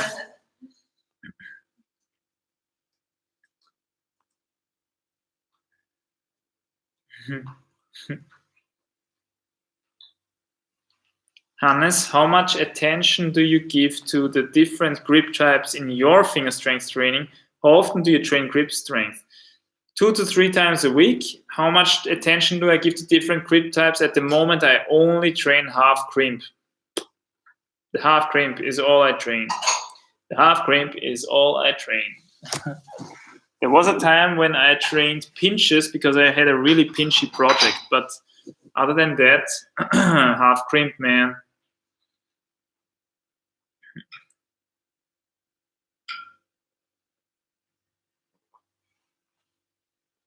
I think the half crimp is the one grip type that at most trains all others as well a little bit, right? Compared to the other grip types. So I use this one for training, usually. Hard is easy, says. Damn, I joined late. You probably already said, but where are you now locked up? We should do something together in the future. We're not really locked up, to be honest, but we are at the moment in Leonidio in Greece. That's where we are at the moment. And it's really amazing here, actually. I already told everybody people take it with ease here. Okay, there's not a lot of masks, not a lot of craziness about the subject. Just the restaurants and the tavernas are closed, which is unfortunate. You can still take away stuff though, and all the small little shops, the food vendors and stuff like that, which is important for me because I want to cook my own food and stuff. They have still open, right? And they have amazing oranges, stuff like these amazing oranges and amazing locally produced feta cheese and all the good stuff, man. All the good stuff still available. The sea is great. We can go to the beach, all that kind of stuff.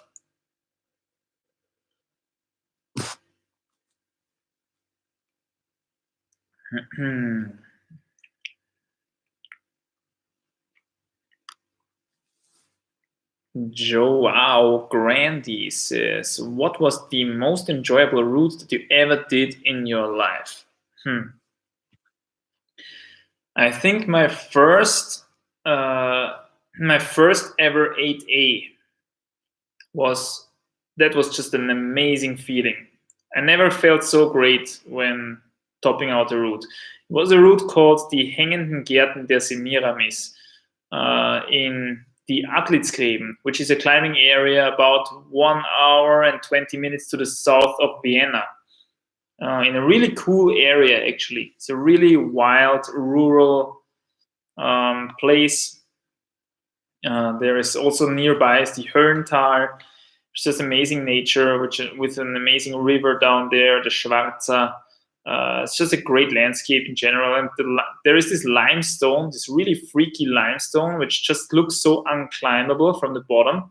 But then there are these structures, and it's not like limestone here, for example, where you get these tufas and you have just a tufa line, which is really predictable, how it goes. You probably have to work with this tufa, right?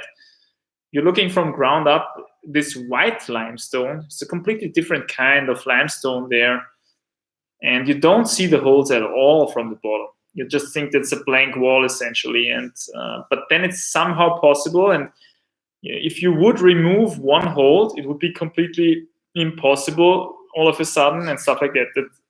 It's just amazing for me to climb something like that. It's just really great to think about that humans are even able to get up there,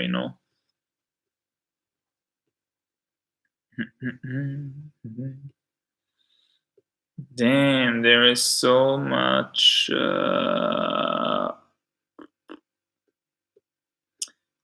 stuff. I think I will go to the bottom now and read some more current comments, okay?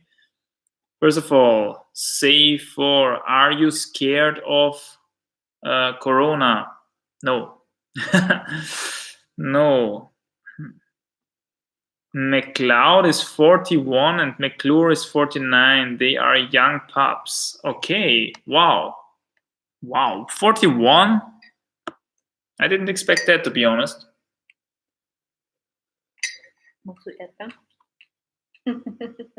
Yes, I will try. I already told you that the fruit lady made a present to us today. Actually, to Mona. She always presents, to the baby. She always makes presents because Mona is pregnant, actually. In case you didn't know, we already said that in the last live stream. But she always gets presents from the fruit lady. And today we got, I think, 1 kilo of strawberries, So we had to make some strawberry jam. I will taste it now.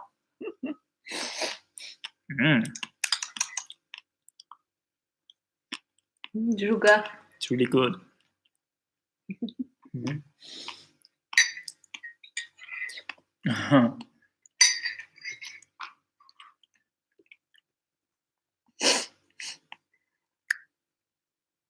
Hey man, best Sharma thing you have seen on YouTube? Mulak ODV asks. The best Sharma clip was where he climbs Espontas. That's just amazing. This is just so freaking cool. Have you seen the Espontas climb from Sharma? I have to show you afterwards.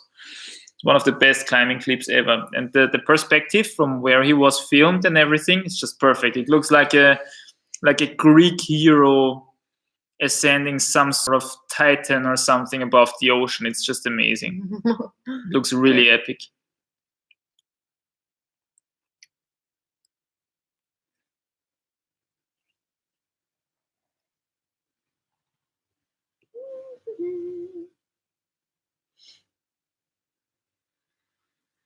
Hey Manny, danke für deine Videos und Grüße aus der Schweiz. Wie versuchst du deinen Schlaf zu optimieren, um die Erholung zu optimieren? How to optimize sleep to optimize recovery, someone asks. I'm not allowed to lay my feet on him. Yeah. She's not allowed to lay any of her body parts onto me. That's the first requirement. No. Kill all the mosquitoes before you go to sleep. Yes, kill all the mosquitoes before you go to sleep. That's very important. And something that I've realized maybe recently, quite a lot actually, do not eat your bedtime meal straight before you go to bed. Okay, your evening meal, I should say. It's not your bedtime meal if you don't eat it before bed, right? So your evening meal should be done at around 6 or something, okay? And not later, so that you're already pretty flat again when you go to sleep. And here again, the amazingness of animal nutrients come into play, because if you're eating actually at 6, and you're eating, let's say you eat a steak with eggs and a bit of feta and then some orange juice, this stuff will have disappeared when it's 9 or 10 when you go to sleep, okay? But you will still be satiated because there are actually some nutrients in these kind of things, okay? So this is just perfect to go to sleep. And then when you wake up the next morning, boom, you will be super flat in the morning and ready to go, okay? And then you can decide, you can either go climbing right away and you will have amazing performance, or you will just make a breakfast, which should look something along the likes again, and then you can go climbing in the evening and have again, be super flat, be ready to go and everything. So, yeah. Cool thing about animal nutrition is that it's really satiating without filling you up so much, right? If you're on a very plant-based diet, then you have to eat a lot and you're not really satiated despite you having to eat a lot, right? And then you're heavy at the crag or when you're training because your gut is so full. Yeah, there's pros and cons, pros and cons. LD asks, do you train your flexibility every day? No, every second day. I would go with every second day. NN18 asks, are you planning to build a home climbing wall? No, not at the moment. What should I train in quarantine? Well, ideally you have a home training wall and then you're bouldering at home. If you don't have that, you have ideally a home hangboard, then you train that. If you don't have that, then you rest your forearms completely and go with core and flexibility. And then enjoy an amazing comeback after a longer forearm rest.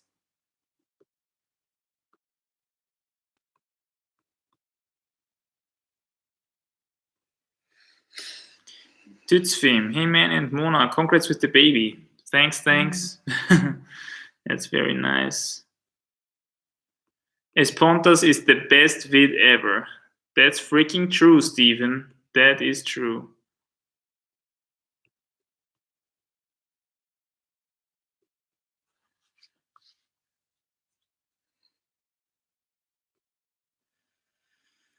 Oliver Elderman asks, have you done much deep water soloing? Any highlights? No, unfortunately not. That's still on my list, man. That's still on my list. I have to do that. Yeah, it just always looks so amazing.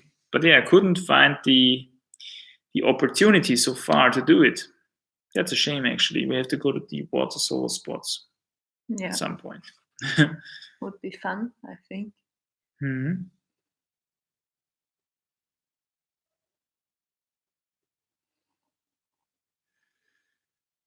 George Tarana, do you have any advice or training for people that lack technique due to fear of falling from exposed positions, for example, heel hooks or flagging and stuff like that? Thank you. Do fall training from these sort of positions and see if there actually something happens. If you have an experienced good belayer that can belay you dynamically, nothing should happen, even from falling from a flag or from a heel hook or something like that, even when you turned a little bit, right? Because if it's overhanging and you have a good belayer, you should not touch the wall after the fall anyway, because you're just, belayed dynamically. So much I can say about that. Wear a helmet when you try it for the first time, for God's sake. But yeah, get your experience that way, okay? And you will improve and improve and improve with fear of falling. Dimitri Marsh, have you ever been climbing bouldering in the Frankenjura? Yes, I have been. Coolest route I remember from Frankenjura, which I was asked before, was Subway, an 8B in Frankenjura. Really cool power endurance stuff.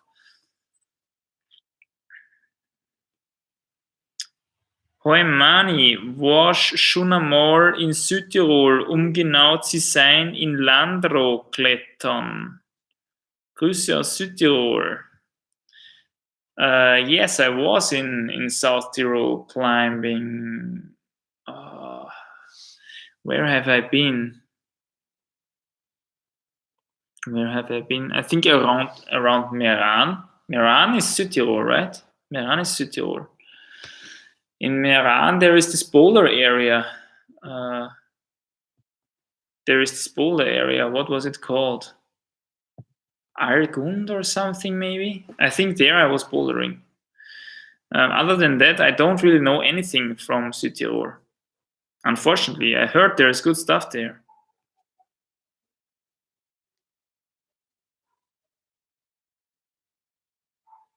George Tarana asks another question. Ever since you left your vegetarian diet, do you feel stronger, articulations, muscles, etc.? And also, do you feel like you recover better? Thanks again for everything. Yes, I do feel stronger actually on maximum power moves. And yeah, yes, I'm pretty sure about that. I do feel stronger on maximum power moves. Back in the vegetarian times, I had amazing endurance. And I also could do a lot of attempts per session. I could do, like, for example, 10 goes in one session or something. Now I have the feeling I simply don't stash as much glycogen anymore in my body as I did back then, simply because I'm eating less carbs, right? I think actually that's a good thing, actually. Now I cannot do 10 attempts per day anymore. I only make 5, but these 5 attempts are of much higher quality, I have the feeling, than back then. Because I just have more power per attempt, and the border between exhausted and okay, it's okay to rest now and let it be for the day, and going 110% is really sharp. Whereas back then I was doing 3 attempts, and I could not say was I really exhausted, and for doing 4 or 5 attempts, still being able to make attempts, 6 attempts, 7 attempts, and really until my skin was grinded down, okay, really grinded down. And even then, I was not really tired in that sense. It was like I could not even reach the intensity that I would have needed to get really, really tired, Like this it felt. And it also felt like that during training, by the way. So looking at it from now, yeah, it has pros and cons. As I've said, the one thing, it could even be that you have more endurance if you are super carved up and you're stashing more glycogen. Okay, it could be that you have more endurance compared to now, but yeah, I'd rather let go of that endurance and have more quality per attempt. Okay, it feels better.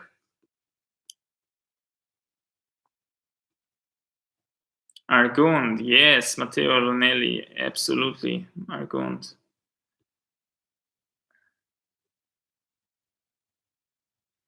Hey Manny, have you been climbing in the Canary Island ever? No, absolutely not, man. Haven't been there actually at all so far. Stephen Moore, baby names. No, we can't say that. We can't say that. Secret. It's too amazing. Too amazing. Spiffo, what do you think about outdoor climbing during quarantine if the crag is empty? Well, is it allowed? I cannot tell you here something that you can do something that is not allowed, right? Did they give out any recommendations that it is allowed or not? Well, then you should follow these recommendations, or follow these rules rather. I heard that in Austria they are flying with the helicopters and looking whether people are going hiking and stuff like that. So yeah, it's really obscure to think about that they will go so far to track down people who are going out basically on alone, right, where they can't really spread any virus anyway or stuff like that. But yeah, of course that's far away from common sense, right?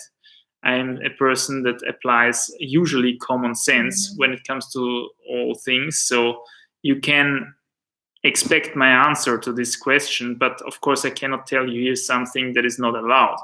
So always go by what is allowed.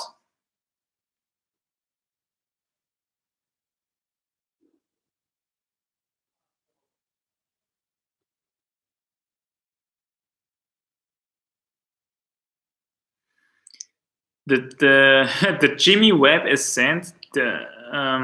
Martin Gechter says 2 minutes of Jimmy Webb doing off the wagon is one of the best clips. That's absolutely true. Jimmy Webb doing off the wagon sit, I think it is. That just looks amazing, and it showcases how strong the dude is, man. Because you have to realize, I mean, these are probably super small crimps, right? Super small crimps.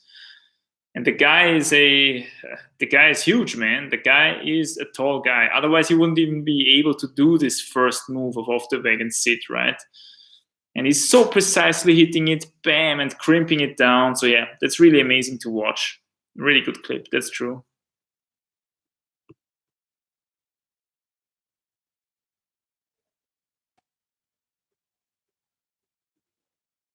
Yet, Martin, the freaking turn at the end was awesome. Yeah. They always do it like that at the moment. They just campus the last move.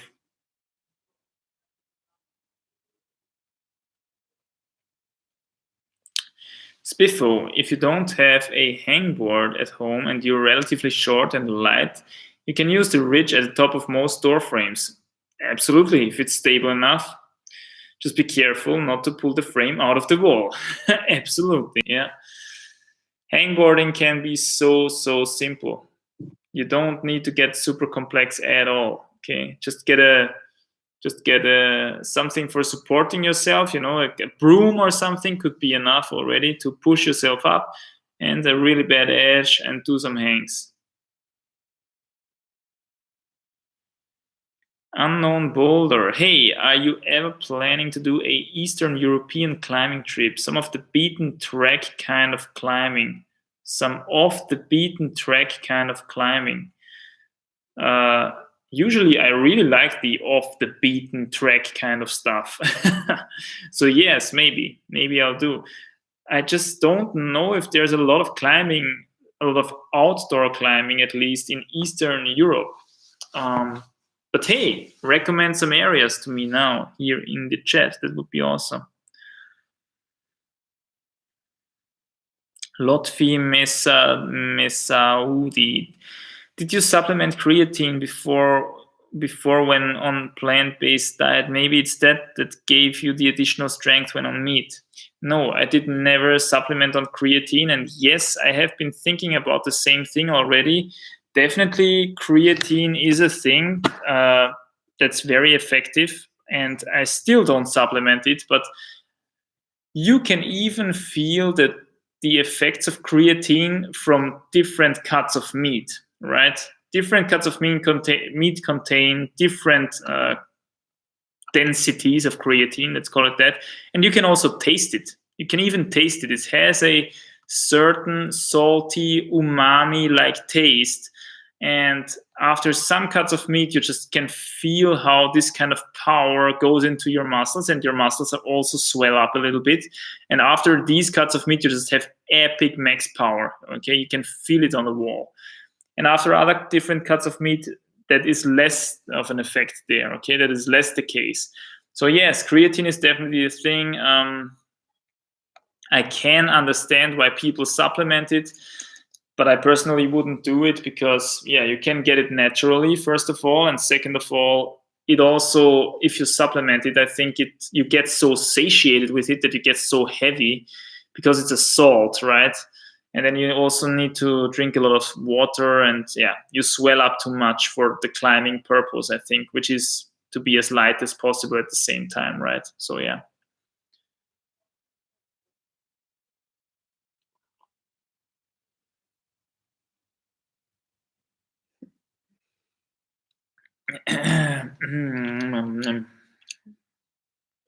Thanks.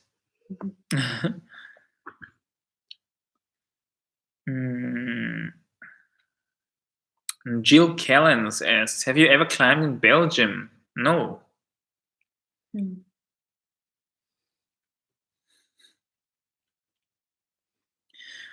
Olivier Roy asks, if you could only choose one body weight exercise, what would it be? One arm, front lever, pistol squat, chest flies, lock-offs, others?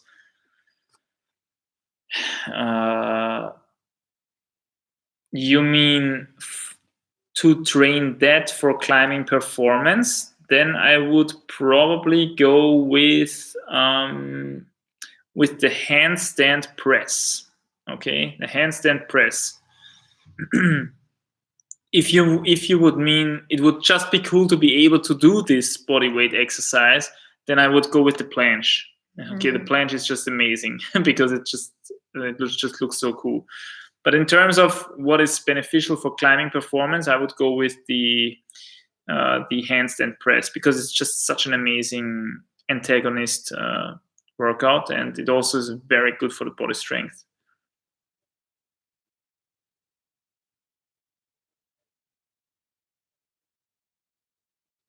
Marcel Bonvi says, if you ever want to come to the Canary Island, let me know and I will show you around. That is very appreciated, man. That is very appreciated.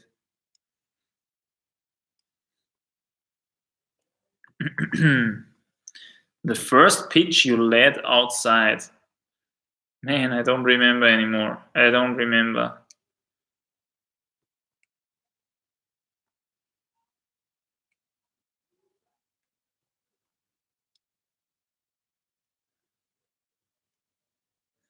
Stephen Moore, I feel like the Mellow crew are making old school 90s videos with a 4K camera. I don't know, man. Are their videos really so old school? I think they are really new school with all the drones and everything, you know. It's definitely cool videos though, and I mean the guys are super strong, so it's just amazing to see some epic shots of some epic climbs, right? That's just amazing. That's just great content. You can't say really more about that. Comparing it with old school videos, I think the old school climbing videos, they have their own charm, right? Because the way how they improvised it with the camera sticks and everything, and how they worked the problems, and when they push themselves and everything. There's a lot of old school videos, climbing videos of Austrian climbers, and a lot of them are super funny. It's just amazing. It's just amazing to watch for the fun part of it, right? It's not so much like, wow, these dudes are so strong, but it's just because it was so funny, right? So yeah.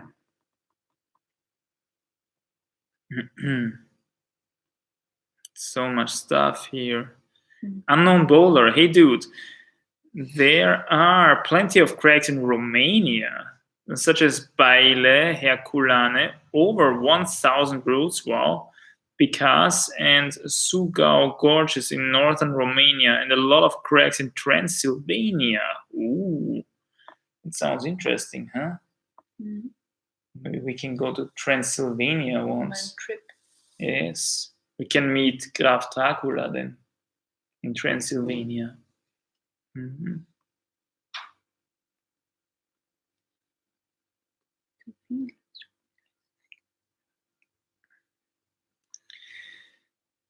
T-Xel Cat, same Annie. Could you share a bit your philosophy on what made you decide quitting your studies and pursuing a climbing career? Correct me if I'm wrong. Did I pursue a climbing career? Not really. I just wanted to do, let's call it that. I just wanted to do what I wanted to do as soon as I saw that I could actually live from it. That's it. The studying thing, I studied because of the same reason that 90% of people are studying, and that's because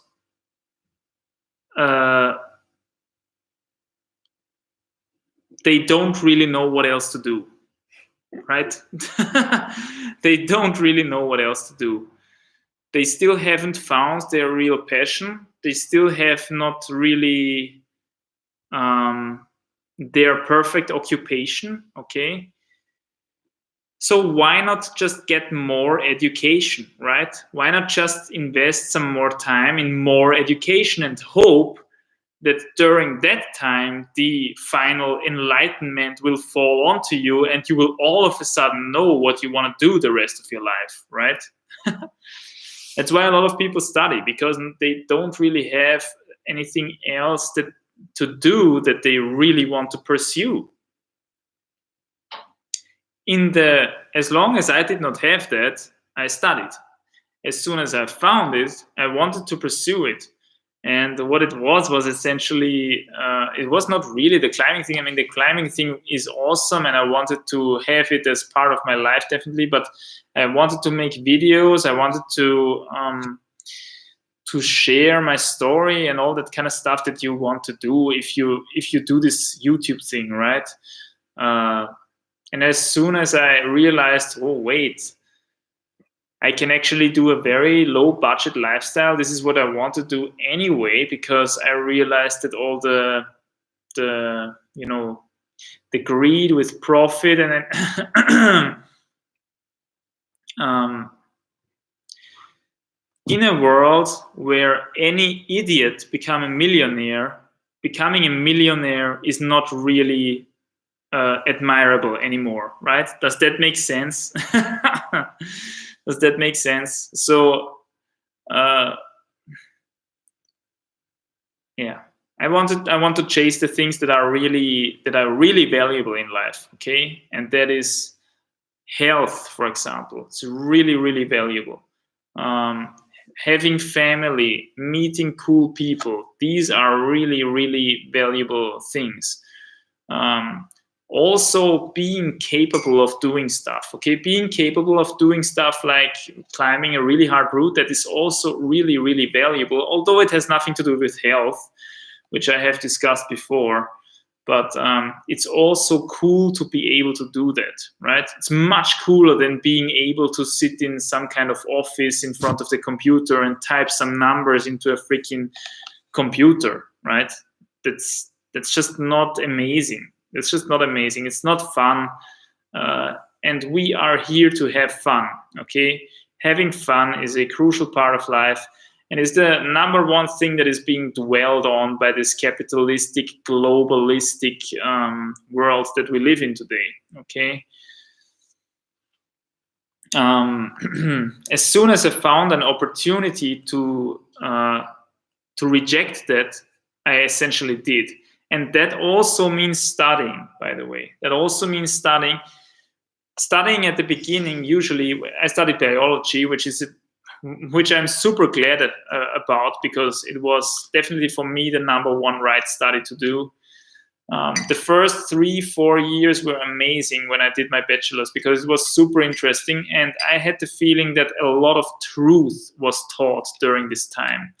From then on, when reaching the master's and getting deeper into one subject, I had the feeling it became kind of strange, weird. A lot of useless knowledge, a lot of super detailed stuff where I had the feeling it doesn't really help humanity in any way, shape, or form. And a lot of really, really not so happy people, okay? People that always drink coffee, they smoke, they're hanging out in white lighted labs a lot and all that kind of stuff. Just not a lot of fun, okay? Not a lot of fun. And that's when I stopped studying, simple as that. And again, in a world where already everybody studies, you can't really set yourself apart by studying, right? So my advice to anyone who's now in their, who's now 18, 19 years old, before just starting to study, because everybody studies, think about what you actually want. Take a close look at yourself, at your character, analyze yourself, and ask yourself, what is it what I want to do in my life? And then pursue that, okay? You can study anyway on the side. Studying is not hard at all, at least in most universities nowadays, okay? At most universities, it is super expensive though, so be very careful. I was in the lucky position that I did not have to pay for my studies, because I was in Austria. In Austria, studying is for free if you have the qualifications for it, because you need some higher school. You need to have made some higher school to be able to study afterwards. But yeah, if studying is super expensive in your country, then I would think about it twice first. Is it really what you want to do? Or are you just doing it because you don't really know what else to do and your parents are maybe financing it and stuff like that, okay? Really think about what you want to do in life. The earlier you start doing that, the sooner you will be good at it and the sooner you will be able to make a living from it, okay? And it's much better to make a living from something that you want to actually do compared to just something that you have studied because you didn't know what else to do, right? Because then you have an exam with this stuff, and then you are you're known for being in this kind of field or stuff like that, and then you have to somehow work with it. So it can drive you into a situation where you actually have to work with something that you don't really want to do, right? Rather think about what you really want to do. The earlier, the better, and start getting good at it early, and then you will make a living from it early. Better earlier than later, right? Better. Yes.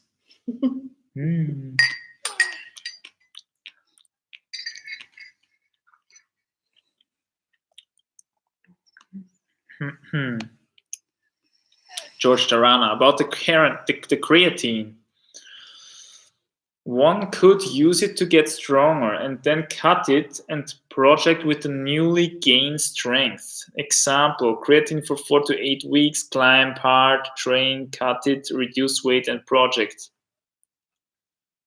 I don't know, man. I'm not a fan of supplementing anyway, okay, in any way, shape or form.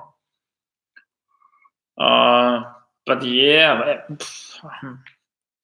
if this strategy would work, then the pros would do it, okay? Do the pros do it? I'm not sure, maybe. I don't know.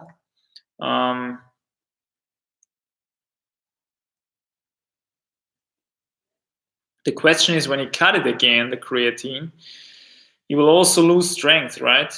Is this in a good relation to each other?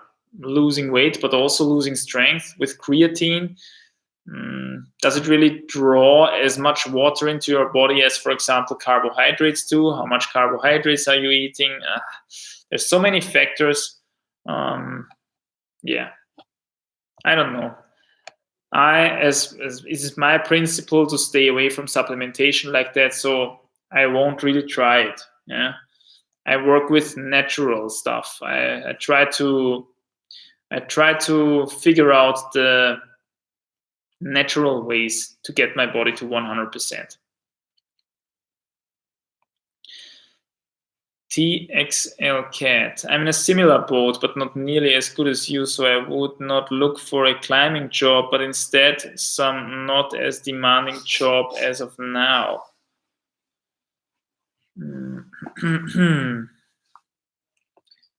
Again, man, think about what you really want to be good at. Think about what you really want to be good at, and what you really want to do to earn your living.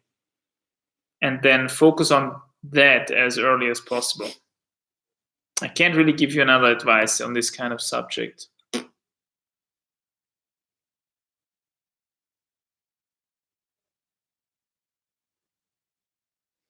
Thanks for your answers. Greetings and virtual hugs from Barcelona. Man, that's appreciated. Greetings from Greece.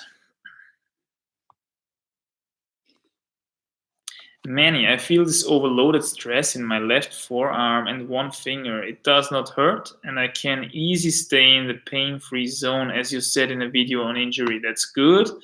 What do you suggest doing with this? Keeping it in the pain-free zone. Don't do nothing.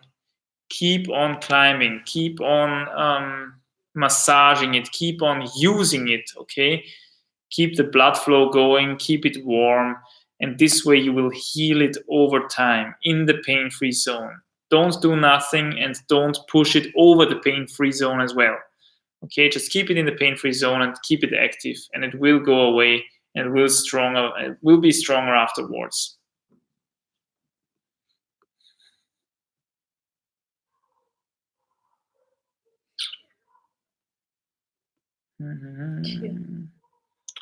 Olivia Royer, who is your biggest inspiration in climbing, in life in general, as you wish?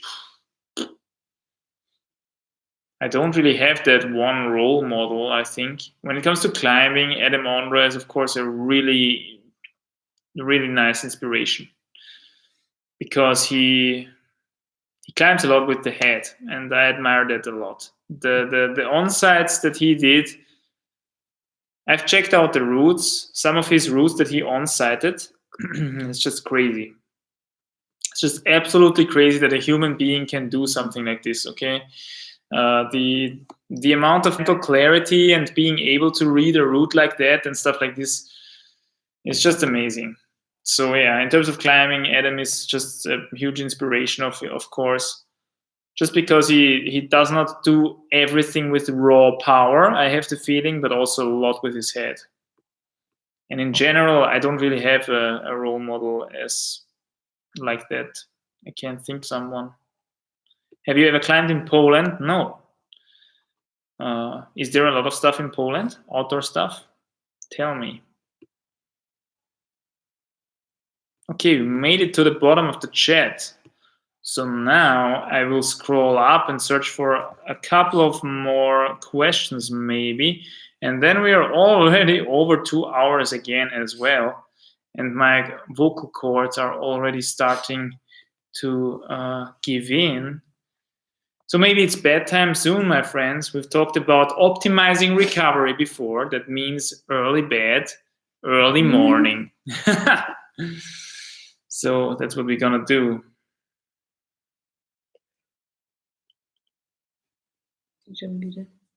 A collab with Hard and Easy would surely be nice to watch. Hard and Easy has a channel.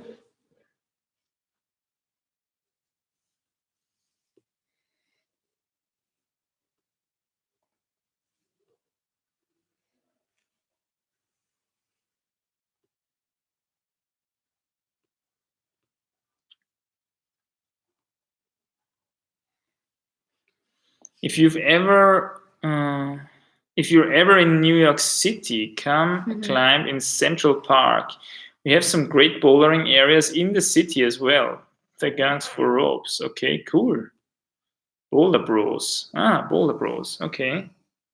Sounds great.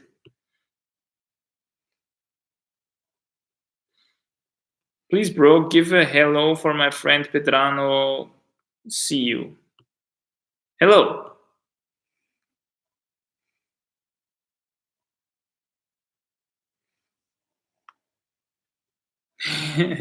Zekena, hello.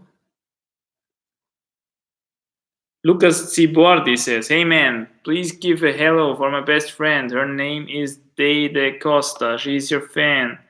Hello, Deide Costa.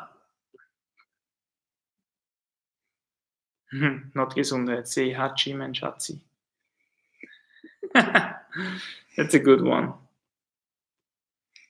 Stealth rubber, you mean? C4 or Onyx? I think C4 was the good one that they always used on the 510 team.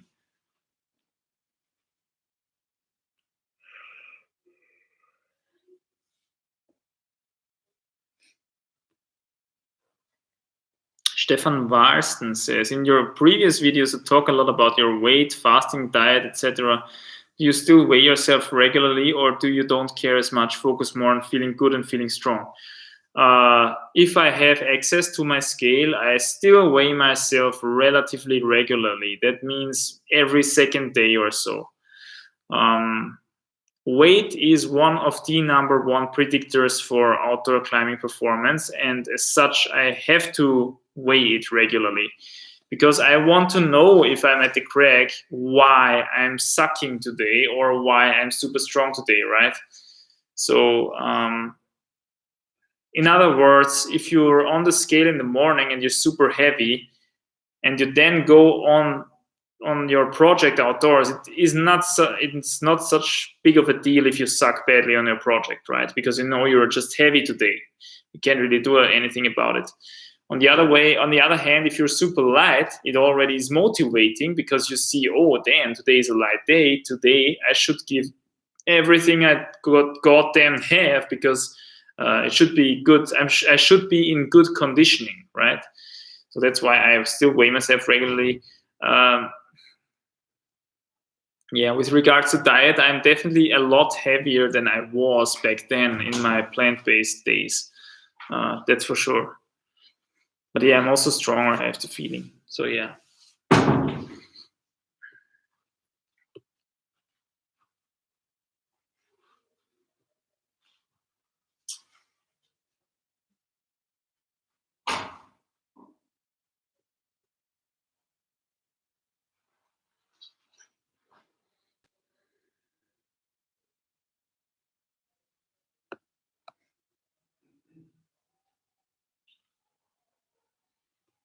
Favorite thing to play on the guitar? um, at the moment I practice this Asturias song still. I started quite back in the day with the Asturias thing, and still haven't perfected it so far so that I can make a video on it and stuff. But yeah, I'm still trying. Still trying.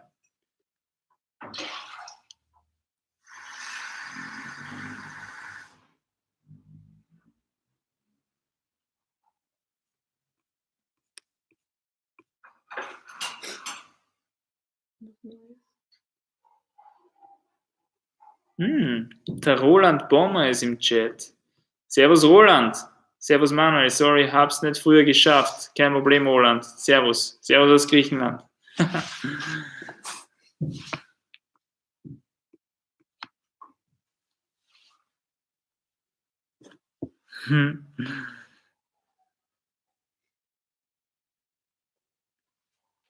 Andrew Turner. Hey Manny, just wanted to say thanks so much for the content related to training and projecting. Your videos have definitely helped me progress as a climber. That's great to hear, man. That's great to hear. Hast den Covid noch aus da unten? Yes, we do. Ja, mach mal. Aber ich muss sagen, es lässt sich aushalten da unten. Es lässt sich ziemlich gut aushalten. Wetter ist gut, heute waren wir am Strand. Viel Sonne, Meer, ein Traum eigentlich. Gutes Essen. Lässt sich aushalten.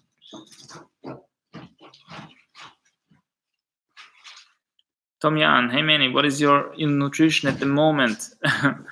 Lots of orange juice. Lots of orange juice and some good feta, some good meats.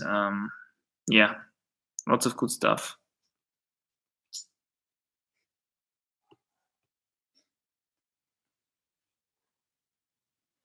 I know you've not climbed in the States much, but check out Red River Gorge and KY, was auch immer das ist, whatever that is, I don't know. If you ever visit, yes, I heard the gorge is amazing. Would definitely be part of a huge USA trip at some point. Okay, I think we are already getting pretty tired here, huh? We're already past 2 hours on the stream. My vocal cords are already pretty stressed, I have to say. Roland, yeah, sounds really nice. Now I am very happy about my non-house climbing wall. Man, I believe. When you're back, another moonboard session would be awesome. That would be awesome indeed, man. Would be great. I definitely will hit you up when we're back. We go on the moonboard one more time, another time. Okay. Yeah, we are really tired already, and as we've talked about before, recovery is very important. That means early nights and early mornings. So enjoy your home time as much as you can. Train. Try to keep your strength. Try to carry it over until the times get better again. And I will hope to see you soon in the next video. Next video should be out on Saturday, I think. Yes, Saturday. I think we're gonna do something about ideal muscularity or something like, because this is a question that comes up so often, you know, in terms of body weight and stuff like that, and maybe how the relation is with diet and everything. Okay, you want to say bye as well? quiet today. Yeah. All right. Ciao. Have a good one.